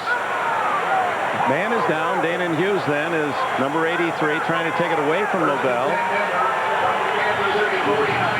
But I don't see anything. He kicked. He tried to kick him on the way up, Paul. He kicked him with his left foot. The official saw it, called the penalty. Marks it to the Kansas City 49. Elway and Denver trailing, and Terrell Davis hit hard after earning only a yard. The end of the third quarter. Tony Gonzalez spiking his touchdown as Kansas. Ladies and gentlemen, at this time we would like to announce the national champions for the 1997 NFL Gatorade Punt, Pass, and Kick National Finals Competition. Presenting the awards are Gene Washington, representing the Now we open the fourth quarter. Dick Enberg with Phil Simms, Paul McGuire, and Jim Gray at Arrowhead Stadium, where Mike Shanahan's Broncos took the 7-0 lead, but Kansas City has come back 10-7, opening the fourth. Second down and 9. Elway and Denver at Kansas City 48. Elway fires to McCaffrey. McCaffrey spun around, can't move forward. Tackled just inside the 45 by Wayne Simmons. Simmons, who has a Super Bowl ring with the Packers last year. His teammate Andre Rison now in Kansas City as well. I like talking to Simmons yesterday. I'm all business. Oh, he has a mean demeanor, doesn't he? I mean, he really does. I'm business. Now, I'm out here to do business. I'm going to do my business. But he also is a great joke teller. Then he turns around and tells a wonderful story.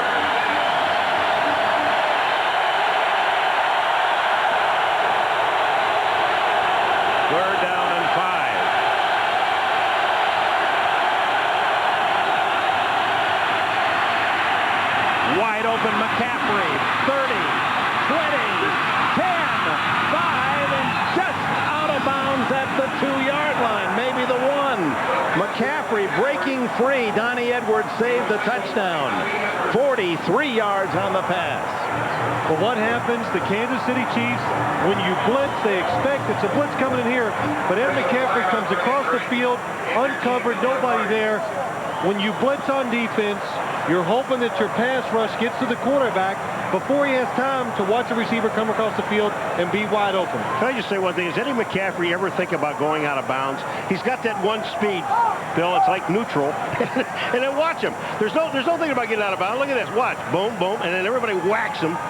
And McMillan took a shot from McCaffrey at the end of that play. And Dale Carter injured on the play, the all-pro cornerback for Kansas City. Well, the drama certainly has been drawn a long time ago, 11 years ago. Elway and Schottenheimer. Schottenheimer's team battles to take the lead, and here comes that nemesis Elway early in the fourth quarter, making the big pass play. Well, we've had a chance to do 3 Denver Bronco games in Kansas City right here, and all 3 have been the same. Denver dominates, they dominate, then you look up in the fourth quarter, Kansas City's winning. No, it's kind of scary. This is a very critical situation for Kansas City. One of their very best players injured on the play. It is McMillan who's sitting down there in the end zone. He's the guy that takes a shot from McCaffrey at the end of the play. And he just turned his back and got hit. Well, he is such a small defender. Not Carter, but Mark McMillan. 8 interceptions this year, and appears to be okay. Mighty Mouse. You know, the last time these 2 teams played here in Kansas City about 6 weeks ago, that exact route that Eddie McCaffrey caught was open about 3 or 4 times in the game, but John Elway never had time to throw it to him. The difference is today, he's getting that time to find that receiver. 4 shots from inside the 1.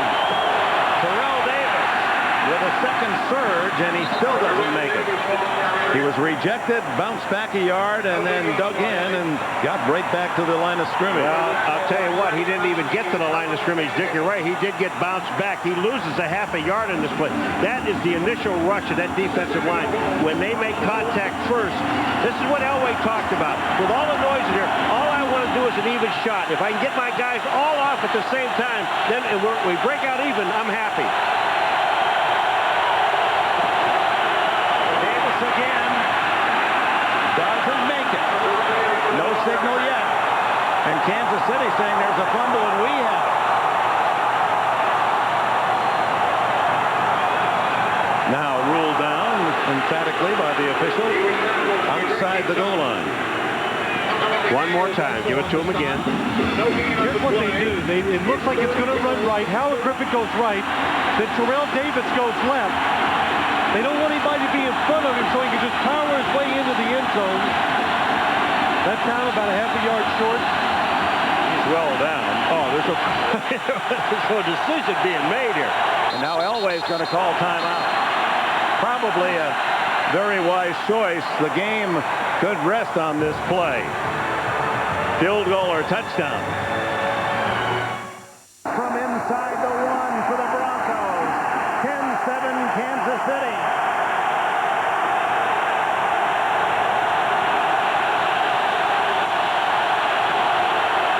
Davis. Touchdown, Denver. Davis scores for the second time. And against a team that did not allow a touchdown in the second half for an NFL record 10 consecutive games during the regular season. Well, so Davis and Denver are back in the lead. You know, Dick, you've got the second leading rusher in the National Football League, and they took 2 shots at it from the half-yard line. They didn't get it. I mean, you got to go. I think you really have to go back to him. And look at Davis. Now he just drops his head. He's in. Try for point by Elam. And Denver's lead is 4 at 14-10. Paul, and it's not like he makes his yards dancing around either. That's the key. He's a big, strong runner, runs hard when he gets near the goal line. He knows situations. That's why he's a good running back. Neil Smith, the former Kansas City Chief, sees his new team regain the lead against Marty Shar. Elam to Vanover at the 7. Behind the wedge. Well, he breaks tackles, straight arms, and out of bounds at the 28-yard line. Randy Hilliard. Tonight on NBC. Action Dateline tonight as well after the game as Elvis Gerbach brings the Chiefs to the line of scrimmage at the Kansas City 28.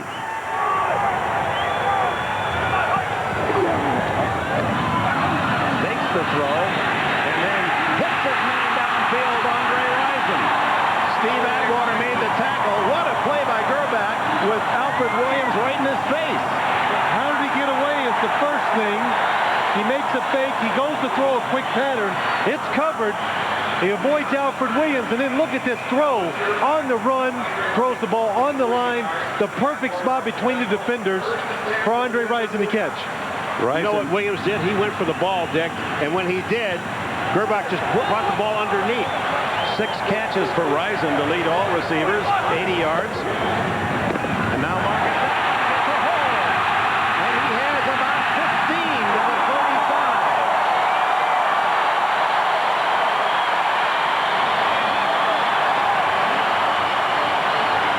You know, Phil, you're absolutely right. What they've got Denver's hit back on their heels now because they're running passes on first down, and now they don't know what they're going to do. Are they going to throw or run?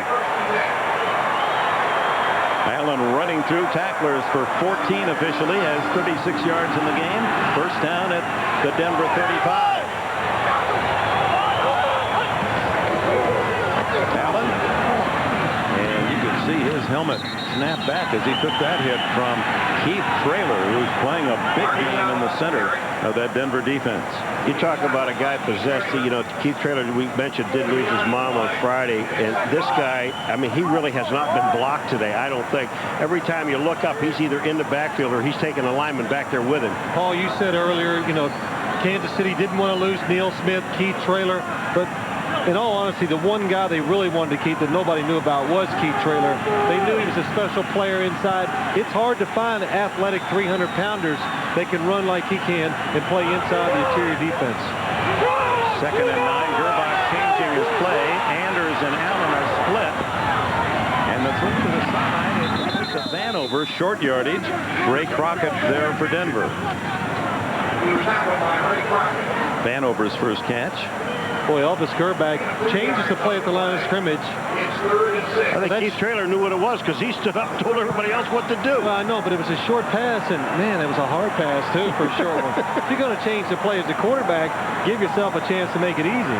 Gerback, who grew up in Cleveland, Ohio, was a big Browns fan, was listening and watching on television 11 years ago when Elway broke the Cleveland Browns' hearts with that 1st and 98 drive, and Denver went to the Super Bowl. Gerback throws.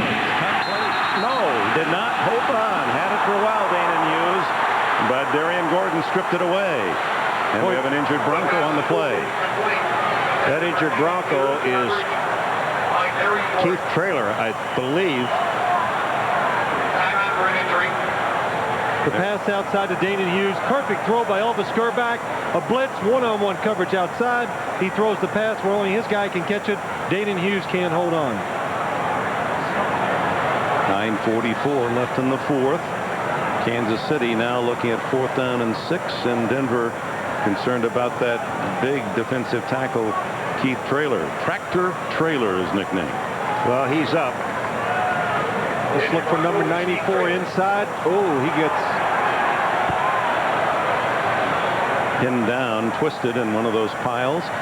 On comes Stojanovic. This is the same direction in which he kicked that dramatic 54-yard field goal into the wind to give the Chiefs that win of the year for them, 24-22, slightly into the wind, not nearly the way it was in game 12. This one will be 48 or 49 yards to pull Kansas City within 1. And they got a guy, Aguiar, that can throw the football, and they have the fake field goal in. Aguiar to spot the ball at the 39. Denver's got to have the safe on. It is the fake. Aguiar trying to run it, running out of room. He doesn't make it. Aguiar, who's run 3 fakes this year and passed another time, and the Denver Broncos were ready. Oh, that's a good call. I tell you, it's so obvious. So a long field goal. Denver, they're going to let you try to kick a long field goal. They're playing for the fake, but I guess Kansas City's version, they don't mind missing this because it still keeps the Denver Bronco offense in tough field position. Denver will have it at the 29 when we return. Not work. So it remains 14-10, and Denver starts outside their own 28. Good block on Derek Thomas, and Elway airs it out to Rod Smith. Incomplete. Covered by Dale Carter. Let's go back to the fake on the field goal. Well, it's a run option all the way. Louis Aguiar back here. Watch the blocking down the field. But again, the Broncos, look at the defenders back. They're playing safe field goal. They're looking for a fake. They don't want something like that to happen. Cedric Dodge makes the tackle. And I don't think Louis Aguiar is going to make it on his own once he gets out there. He needs to block pretty clean for him.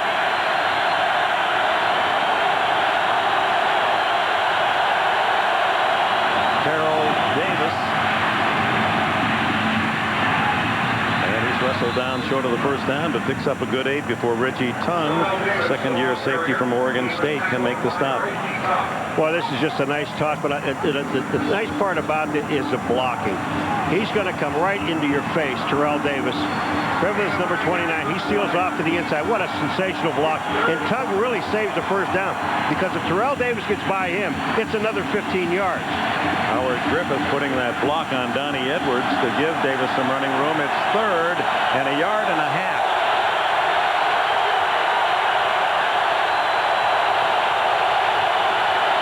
Davis the other way.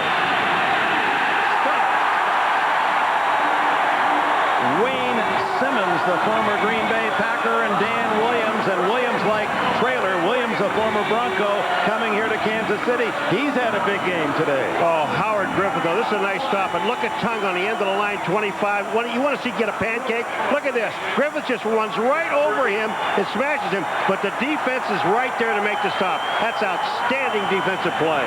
Tom Ruin had a punt block last week against Jacksonville for a touchdown. Travis Davis. Vanover at the other end, and a beautiful spiral off the foot of Ruin. Vanover at the 14. And tackled at the 24. 10-yard return. 51 on the punt by Ruin. You're watching the NFL on NBC. Championship in the 98-yard drive by Elway. A Denver win in overtime. The Broncos go to the Super Bowl. And today, trailing going into the fourth quarter, Elway again goes to his magic. Marty Schottenheimer frustrated at the moment with 8 minutes left, trailing 14-10. Looking for his first trip to that big game. Marty Schottenheimer, 14 years a head coach, 14 consecutive winning seasons in the playoffs, 12 of those 14 years at Cleveland and here in Kansas City. His team has the ball at the 24 with 8 minutes to go, trailing by 4. Gerbach into the flat. Rison's 7th catch of the game, and a flag goes down. Ray Crockett made the tackle, may have gotten a piece of the face mask.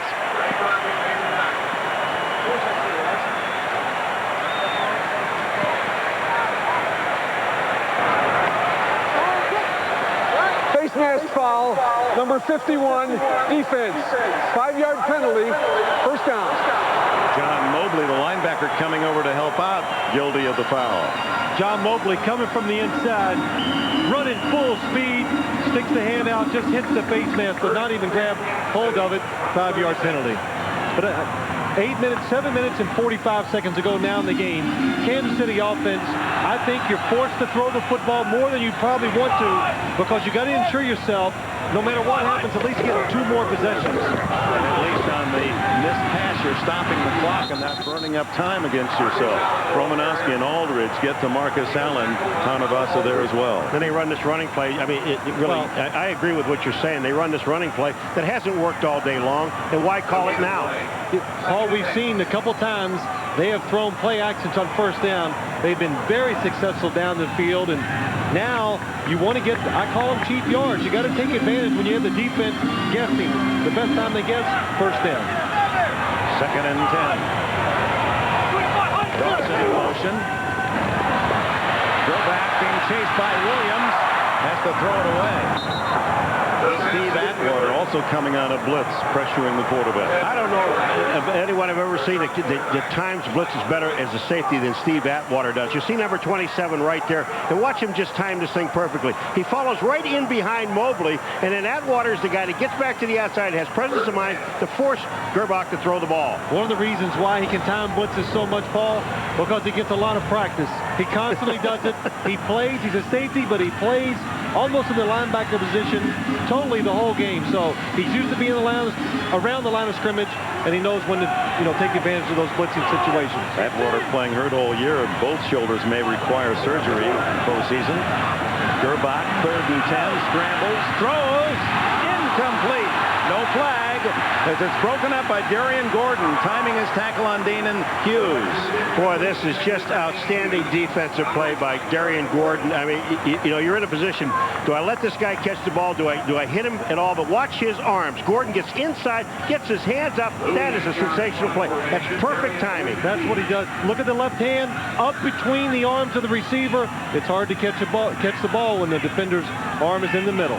Aguiar, the runner, now back to punt. He's run, he's kicked off, and he's punted today. Louis Aguiar, Darian Gordon at the other end, almost blocked. Tony Veland in on the kicker, takes a Kansas City bounce, and will die at about the 23-yard line. Tony Veland was on top of Aguiar, who has never had a punt blocked in his 7-year career. If it would have been Aguiar, because he was spinning the ball in his hand. He took too much time. Veland doesn't want to hit the kicker. If he goes in front of Aguiar, watch Aguiar spin this ball. He's the guy that takes the time. He spins the ball, and then Veland doesn't want to hit him, so he avoids it. You made the Here it is right here. Watch Aguiar turn this ball. He's going to spin it. Yep. He's the guy that takes the time. Veland doesn't want to hit him. Denver with the lead, 14-10. 6 minutes, 34 seconds left in the fourth. Elway from his 22. Terrell Davis. And Davis wearing down the defense as he has much of the 3 seasons he's been in the league. He has 12 yards. He starts slowly, the defense keying on stopping him, but as the game develops, he has become more effective. 97 yards now for Davis. Well, watch, it's a pitch play. You expect it if you're on defense for it to go wide, but Terrell Davis loves to cut these back straight up into the hole, and this is a great sign of a team that can run the football when you know the defense knows you're going to, and you can still run it in there for a first down. Less than 6 minutes left. 97 yards the total for Davis. First down, 35-yard line. 9 men on the line of scrimmage for Kansas City. Boy, that's the kind of play. If Davis breaks one tackle, he can run forever. This is where the Kansas City Chiefs defense, they need this crowd in there. They do not need them quiet, because Elway that time had his team on the line of scrimmage for a long period of time. Look at all the defenders up on the line of scrimmage. Oh, you're right. If the crowd's making a lot of noise and they can't hear the snap count, they can't get off on the ball, and it's easier to get the guy in the backfield. Ed McCaffrey coming inside, getting the block on Jerome Woods, and to free Davis to the outside. Davis, who had 184 yards last week. Jacksonville, before bruising his ribs, has 101 yards today and the 2 Denver touchdowns. On second down, Davis hit in the backfield. No gain. In fact, he lost a yard as Anthony Davis in to make the play. One major problem for the Kansas City Chiefs, and it is major. They only have 1 timeout, Dick. That's all they have. They had to burn 2 in the third quarter, and this is going to be a major problem for them, because they don't need 3 points to tie the ball game. They need a touchdown to win the ball game. Or 2 field goals. And that'll require some time just for possession, and the clock continues to tick. 4:33, 4:32 left in the fourth. Big 3rd and 6. Kansas City needs the ball. Elway shotgun. They're going to blitz. Elway over the middle. Incomplete. Rod Smith couldn't hold on. James Hasty covering, and Elway throwing just as he took a good lick. Boy, John Elway hangs in there. Pressure all around. He makes a throw down the middle of the field, and James Hasty, number 40, against Rod Smith, has to cover him all over the field. Gets his hand on Rod Smith and knocks the ball away. That's the reason why he's going to the Pro Bowl. Perfect throw from Elway. One of the reasons why. 4:16. With the clock stopped on the incomplete pass. Kamaric Vanover at the 20. Ruin under pressure. Gets a short kick out of there that takes a Denver roll and denies Vanover a return, even more important, and down at the 16. 45 yards on the punt. Well, after the NFL playoff action on NBC tonight. Bloopers, fat-free, Paul, you wouldn't like that. No, I wouldn't. No. Thank you very much. All right. First down at the 17 for Gerbach. Play action on first down. Long down the middle. Should be a flag on that one. There is interference. Lake Dawson hit before the ball arrived. All 3 officials downfield threw flags. I mean, there was just no question about this. And the worst part about it, there were 3 guys that covered. And he had him covered. Ray Crockett. Pass interference, number 39, defense. Automatic first down. Watch Ray Crockett coming down the field with the receiver. He's in perfect position. There's no way the ball can be completed to Lake Dawson, number 80, but he puts his right hand on the receiver. It's a penalty. But Lake Dawson, even if he even catches the ball, he's going to get killed by Braxton, and whether he's going to hold on or not. I mean, that was just a bad play on defense. First down at the 46. Gerbach to throw again. Flag down. Gerbach to the sidelines. Completes to Rison again. And Andre Rison's had a big game. Will it count? There's holding in the offensive line. No tripping. A rare call. It takes back a gain of about 9. That usually means an offensive lineman. Tripping foul on number 61, offense. 10-yard penalty, first down. The center, Tim Grunner, number 61. Yeah, he gets, here he is right in the middle against Mike Lodish. Gets out of position. He knows it. Sticks his right leg out. Saved his quarterback. That's why you have to call that play, because Lodish had a clean shot at Gerbach. Penalty the yardage, just a 1-yard separation. Gerbach over the middle. Caught by Gonzalez, the tight end, who fights his way out of the tackle and gains about 11. See, and this is a very good call. The reason it's a very good call, normally this play would have only picked up about 6 or 7, but what you're trying to do is get that penalty back. Now, Gonzalez catches the ball in about 6 yards, and watch this. He picks up the rest of this by himself. You're right, Paul, and normally Tyrone Braxton comes up there. It's a little old tiny wide receiver. This time it's a big tight end. Gonzalez is 6'4" and near 250.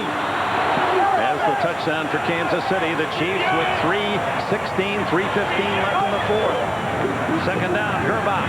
Incomplete, behind Gonzalez this time.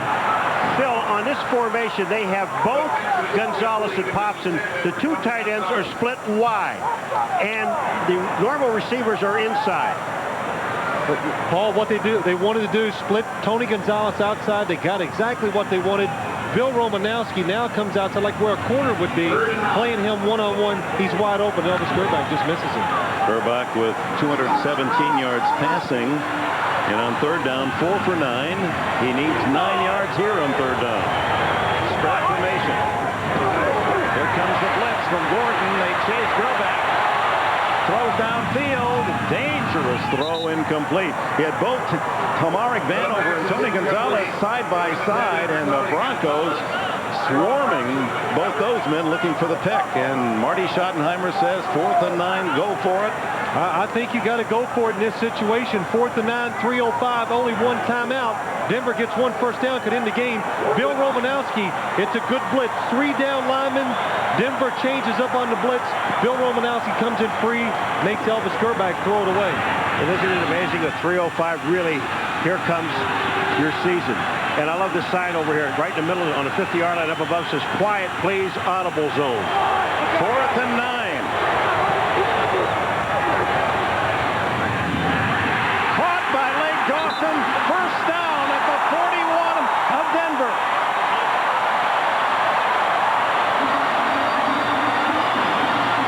Boy, good job by everybody on the Kansas City side. Watch the blitz come into your screen. Steve Atwater, it's picked up. Elvis Gerbach now really anticipates the throw. Darius Johnson is the defender. He knows it's a blitz. He's off of Lake Dawson. Lake Dawson making sure the catch takes it to the body. Could be a season-extending play. A 4th and 9, 12-yard completion to the 41. Fake to Allen. Gerbach in trouble. Down he goes, back at his own 49. Alfred Williams, he joins Neil Smith, each of those defensive ends, with a pair of sacks. This time, Alfred Williams did not go for the ball. The last time he did, Gerbach brought the ball down and went for it. Now watch number 91. He's inside. I'm going right at the quarterback. I want you. And he gets him. And the clock running, now 2:07. Their Green Bay Packers advance 21-7 over Tampa Bay. Will play the 49ers for the NFC title. The winner of this game meets Pittsburgh next Sunday. If it's Kansas City, they host the Steelers. If Denver on the road can win, they go to Pittsburgh. It's 14-10. Second and 20. The throw complete to Risen. And Risen is inside the 30-yard line. First down, 22 yards on second and 20. The Chiefs lost a field goal earlier in the game when they made from 34, but there was a penalty against Kansas City, and then Stoyanovich hit the upright. Otherwise, a field goal would win it for him. Second and 20. Look at the space inside against this Denver Bronco defense. Andre Rison catches it. Everybody playing off, playing very conservative, makes the catch, runs into second and 20, 21 yards, and picks it up. And you know what happened? The Kansas City Chiefs took their last timeout after this play, which gives them 1:51 and no timeouts. I didn't think there was a big rush to take it. I always liked it as a player. If you make a big play on offense against the defense, keep it going, because now the defense is going, what do we do? Keep the momentum going, but Kansas City trying to conserve that extra time. The Chiefs on this drive late in the fourth quarter started at their own 17-yard line, converted on 4th and 9, a 12-yard pass, and now have a first down at the Denver 28. Gerbach screen, and Tim Landers smothered measured by Neil Smith, his former teammate at the 28. Bill Romanowski there as well. You can see the clock running. Boy, Alan Aldridge made a great play, the linebacker. He's the guy that reads it, and then Neil Smith keeps coming. He goes back, he reads the screen, gets back outside, and makes the tackle. Kansas City, take your time. Make sure you get the proper play called here. 2nd and 9. Risen to the right. He looks for Risen and throws underneath the Popson, the tight end. Stays in bounds, and the clock will run as Popson tackled at the 24, where it'll be 3rd and a long 5. Mobley made the stop. This is the play you'd like to pick up the first down. Then you might have to think about spiking the ball to stop the clock if you pick up the first down inbounds. Under a minute left. Gerback in trouble. Gets away from Smith. Gets a block. Throws to Popson. Popson tackled at the 20. Short of the first down. 45 seconds. Clock running. It'll be 4th and a long 1. The drive to stay alive for Kansas City. Clock running against them. And you've really got to take your time with this play because it is 4th down. And then you can spike it and then throw a few in the end zone. Elvis Gerback being talked to in his headset by the coaches. The coaches are calling these plays from the booth and in the sideline. Needs at least one. Goes for something long. Tip incomplete. And the Denver Broncos will advance against the Steelers on the road in Kansas City. Elway and Denver has denied Schottenheimer again. The Kansas City Chiefs go for the score on a play when it could be when they need a yard to pick up the first down. They go with a double move on the outside, trying to get the score, thinking Denver wouldn't be expecting that play. Well, that was a gamble call, hoping that Denver would be looking for something short on 4th and 1. And Marty Schottenheimer goes for the big score, but Denver had a double cover. You know who didn't get faked out at all? Steve Atwater. You see Gordon there, but watch number 27. That's right. Paul, Denver played it safe. They had everybody back. They do the right thing. Steve Atwater back because they know only a touchdown beats them. They really weren't worried about giving up the first down. The clock was on their side. Smart call by the defensive coaches for the Denver Broncos. And for Marty Schottenheimer, the #1 seed in the AFC, memories from 2 years ago. It was Indianapolis who came in here when the Chiefs were 13-3 and had earned the top spot. And 10-7, the Colts came out with a victory with Jim Harbaugh, the captain comeback performance. Pat Bowlen, the owner of the Broncos, with a pat on the back to Mike Shanahan. Shanahan, a wild card Denver team, winning last week against Jacksonville, and then 14-10 here in Kansas City today. And the Broncos will travel to Pittsburgh, where they had an earlier experience this season. Jim Gray. All right, John Elway, congratulations. Tell us about your defense today, John. It was just stupendous and superb. Huge. I mean, these type of football games, you got to have a great defense, and they were keys today. We made some big plays on offense, but the defense just came through and made all the plays for us. So great win. This is a tough place to play against a great team, and we're just glad to get out of here with a win. You have beaten Marty once again, and I know you two don't like to focus on it, but it comes up all the time, and it's going to be said from here until the next game.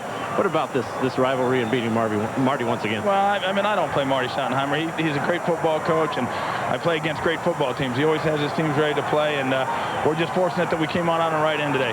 John, it seems as though you guys were able to dominate the entire game, but once again had trouble scoring points.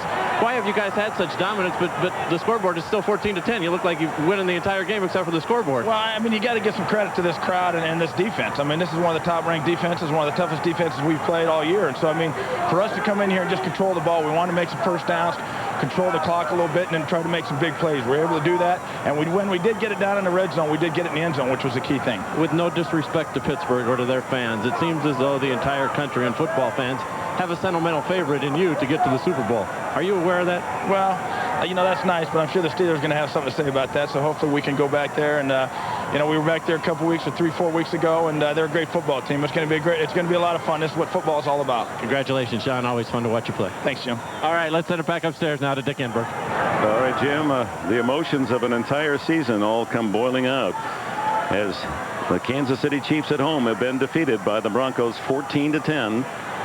And it's Denver earning a trip to Pittsburgh. They led 21-7 against the Steelers in the first half of their game a few weeks ago, only to find Pittsburgh rolling them out 35-24. One of the nice men in the game and one of the top coaches, Marty Schottenheimer, will have to swallow and go back and try to digest another very difficult defeat. Football game, and I mean they're a great team. I mean, you put that defense combined with that noise, and they're very tough. But we made the plays to make it happen. I thought the biggest play when they scored the 10 in the third quarter, you come right back and that big drag to McCaffrey. Yeah, that was big, and we needed to make some plays. We got behind, and they made some plays to get back into it, and Eddie did a great job getting down there. And then it took us some time to get in there. They're awful tough, and the noise down there again was tough. But TD made a good run. We got it in there, and then the defense took over from there. You know, so many heroes today, but you look at a guy like Keith Traylor, who obviously was playing with a heavy heart. He was all over the field. Yeah, I tell you what, and he just, I feel for him because his mother passed on 2 nights ago, and they were very close. And so, I mean, this is, I'm glad for Keith because I'm sure this makes him feel better to have his teammates around, and she was watching up there today. This has to be,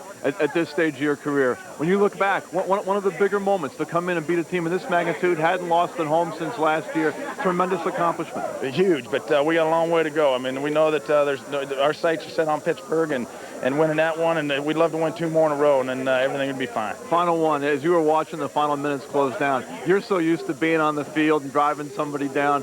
The roles are reversed. The Gerbach's bringing him down, and you're over there on the sidelines. You know what? I actually really thought, and you won't believe what I thought, but I thought, you know what? I said, that's why that's why I stay in great shape, because Elvis was dying there at the end. And that's why I stay in great shape in case you get in that situation. Hey, congratulations. Thanks, Ron. Thanks, John. John Elway, who, as usual, was spectacular, but so many heroes on defense. One of them was John Mobley. Congratulations. Thanks a lot. Ooh, thanks your first playoff win, your second year, what does it feel like? Feels great. Feels great. You know, we dealt with a lot of adversity in the game. They got some big plays on us, but we had guys step up. Keith Traylor played a tremendous game, and, we just had guys step up. Alan Aldridge, the defense just played a great game today. Were you surprised, John, at the kind of game Traylor played, considering everything that was on his mind? Oh, yeah, that's so hard to deal with, and my prayers are with him and his family.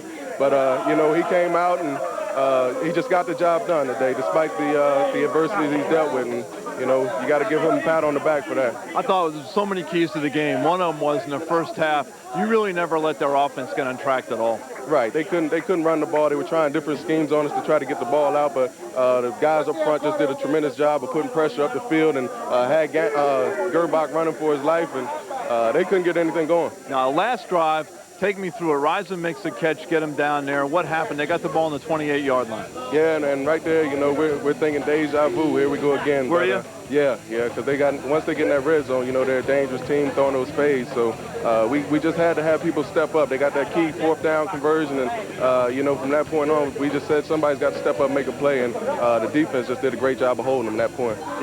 With all the noise and everything else, obviously doesn't affect you on defense like it does on offense. But can you talk about what an accomplishment this is, beating a team that hadn't lost in here in a couple years? Oh, it's a great feeling. They got 12 guys we're playing against. Those fans, they'll keep the offense off balance. We had a couple offsides penalties, but, they hung in there and got it done when we needed to. And it seemed like in that last drive, you were also able to pressure Gerbach just enough so that he had to move around and throw from places he didn't want to throw from. Right, and those guys chasing him around all game. He was breathing so hard at the end that, he didn't. I don't even think he wanted to convert that last play.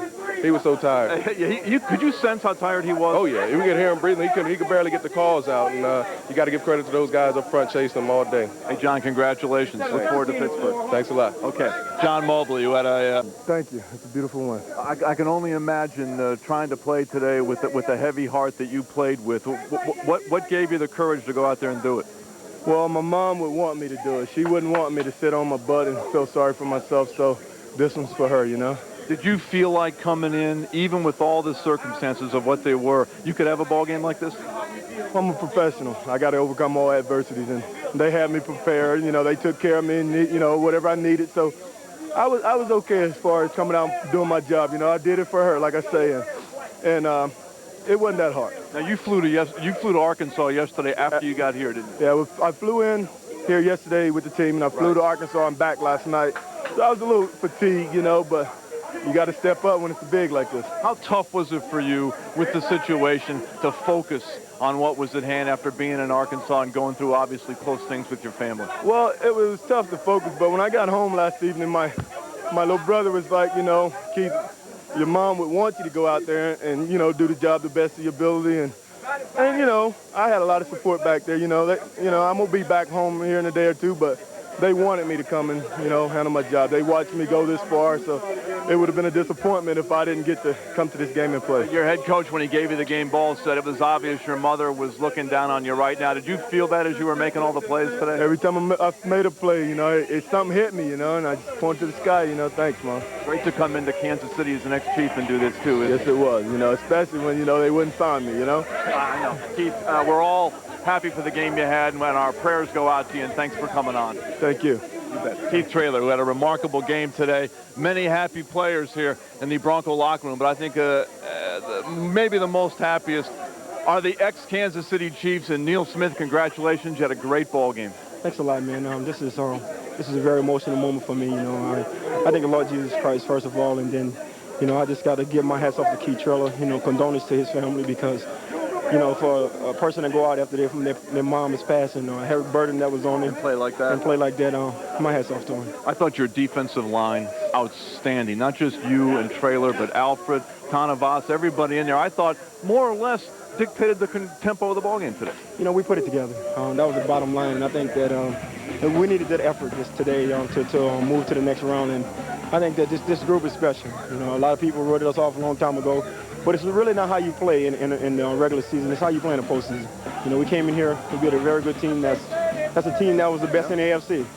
Unbeaten at home. Unbeaten at home, and to come here and get this victory is sweet. Your first sack. You got the sack, got in on Gerback. You did the swing, and 80,000 people booing you. Must have been music to your ears.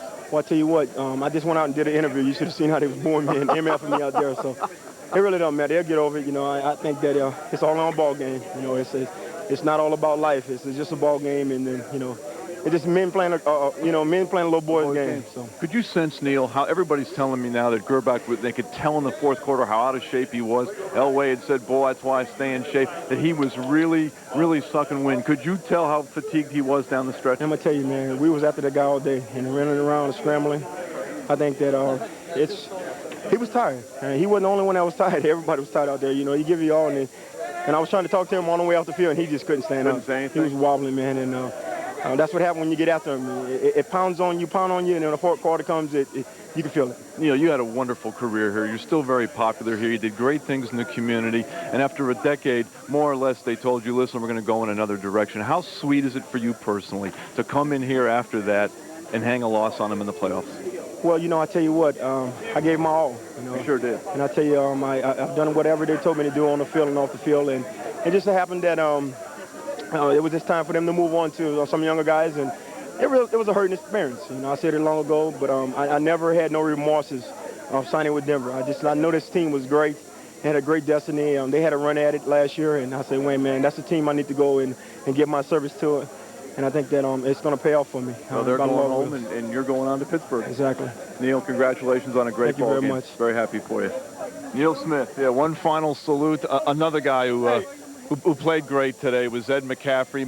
Made a big catch. Ed, congratulations. Thank you very much. It's 10-7. They've kind of gotten the momentum, and I thought that little drag play to you. Was it a drag play? Looked upstairs. I thought it might have been a pick play, but you tell me what it was. No, it was just a crossing route. We had a couple guys going on crossing routes, and I'll have to see the film to find out what happened. But well, you got open. There was no one near me, so I caught it, and my eyes got big and just started running. Just missed it by about a half yard. It got me a little nervous down there. Didn't get it in right away, but thank goodness we got it in. Did somebody get on you yet about not getting in there? Oh, no one said too much. We were pretty happy, but I don't think I'd have slept too well had we not gotten in. Hey, what a great team victory this is. I mean, we're overcoming so much in here where they haven't lost all year, 13-3. One of your starters on defense loses his mother, and somehow you band together and you show the kind of character I think that you've shown for most part of this year. Yeah, this as much as any game this season was totally a team game. Offense, defense, special teams. It really needed everyone right till the very last second to win the game, and it feels great to come away with a win like that. How loud was it down there, and how much did the crowd noise affect what you were trying to do? John said it was really deafening. It was. I saw John putting his hands over his ears trying to block out the noise, and you had that drum beat in the crowd, and you just kind of have to get used to, at least as a wide receiver, not hearing anything and just knowing the play and hopefully hear at least what he says in the huddle. And, there's a couple times where it got pretty hairy, but we came through all right. How tough is it, end of the game? Normally, your offense is on the field. You got one of the greatest comeback quarterbacks of all time, and I know you feel comfortable when you have the ball and you're driving. Is it different when you're an offensive player and the other offense is on the field? Your defense is out there, and you're more or less helpless. You're on the side and you're rooting like everybody else. It is a helpless feeling, and you hope, if they do score, they score with enough time to give us a chance to score again. But the defense played great today. They played really great in the secondary up front, and fortunately, didn't need any heroics at the end for us to come back. It feels really good when you just run out the clock at the end of the game. I would think that one of the keys today, when you had a chance to score a couple of touchdowns, you got it in there as opposed to November 16th settling for field goals, and it came back to haunt you. Yeah. I mean, we had a couple opportunities we didn't capitalize on, but there's a couple times down there where we just punched it in, and it took everyone to get it in there. They have a great red zone defense. They don't give you anything for free, but yeah, we got in a couple times, and it was the difference. And congratulations, great ball game. Thanks a lot. Ed McCaffrey, who did the job, and couldn't be happier from Mike Shanahan. Congratulations on just a great overall team victory. Well, thanks, Ron. These players really fought, right from the start. They had some good preparation throughout the week. Really determined to come in here and play well. We made a couple mistakes, but we overcame them, and really says a lot about these players and what type of character they have. I know you're proud of every one of your players, and a lot of guys really rose to the occasion, but a guy like Keith Traylor playing with a heavy heart, the job that he did today, I had nothing less than spectacular. No, and we gave him the game ball afterwards, and I says, hey, Keith, your mom watched you play the game of your life, and you never know why things happen, but I said, hey, she's up there for a reason. She got a chance to watch you today, and really proud about the way he reacted, the way he handled himself, and the way he played. He did so many great things today. I think on offense, the key was getting a couple of touchdowns as opposed to November 16th when you settled for field goals.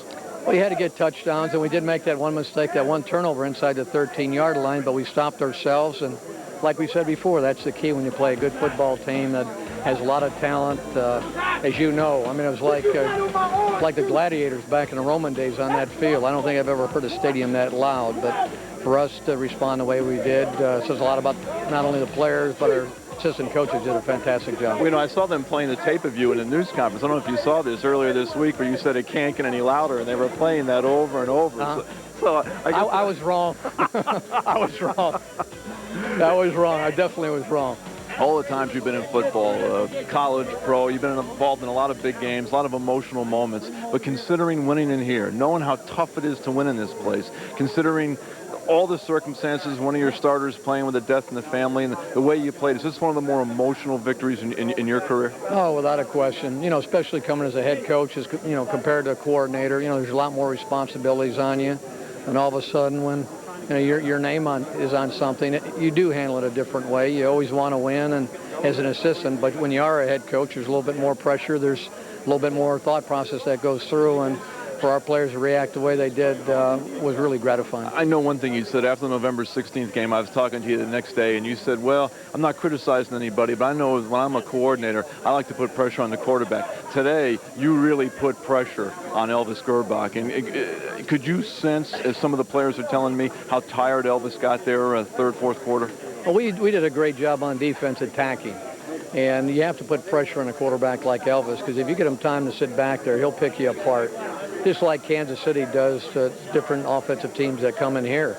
And that's why I was really pleased that we didn't let up. We gave a few plays, but not many. But after we gave up those plays, we kept on battling. We never gave up. And that's how you come in here and beat a good football team. Now you've got pretty much the same situation next week. You have to go on the road against a quality opponent, a team that plays well in their own backyard, as you like to say. No, without a question. We've talked about it all year. Regardless if it's home or away, there's some quality teams out there, and you really got to play well for 60 minutes in all three phases, because if you don't, you're going to get beat. Mike, thanks very much. Okay, Ron. Congratulations on a great Thanks ball. a lot. Mike Shanahan. Hey, Steve Atwater is here enjoying his post-game bagel. Congratulations. Thanks a lot. I appreciate it. Yeah, this was one for the defense, Steve. I mean, you came out, set the tone, shut them out in the first half, and I thought the difference in the ball game, defense that you play on that at times has been maligned, you rose to the occasion today. I agree. We had a very aggressive game plan going into the game. We did a lot of studying throughout the week, and everyone had every little detail down. And we came out and executed well. Our offense did a great job of holding the ball, especially in the first half, keeping us off the field, keeping us fresh. Second half, we came out, both sides, we struggled some, but we came with the big plays, especially when they counted. One thing Mike was just saying to me a minute ago was, back on November 16th, we were too passive defensively, and we didn't blitz enough. Today, you played attack defense, and that's pretty obvious. Oh, most definitely.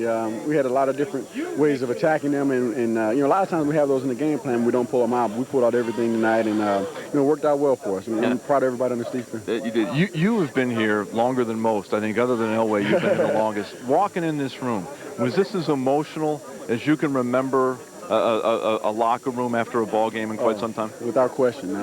Everyone's fired up, and deservedly so, man. We've been playing hard all year, and we finally get to a point where we win a very big ball game that takes us on to a chance to get to the Super Bowl. So I think everyone still realizes, though, we're not where we want to be. Right. Next week game is so important, and we just focus all our energies on that to give us a chance to play in that final game. And you get the same situation next week. You got to go on the road against a quality opponent, very tough at home, a team that found a way to beat you in a game where maybe you outplayed them for most of the game. That's right. We're going back to the scene of the crime. We've done that a couple of times, so hopefully we can continue our streak here. Happy for you, Steve. Thanks very much. I want to say hello to my children, AJ, DeAndre, Paris, and Letha. I love y'all. Well, they ought to be welcoming you home tonight. Yeah, Hope they're coming to get you at the airport. There you go. Thank you. Steve Atwater, a happy locker room here with the Broncos. We'll come back for a little bit more.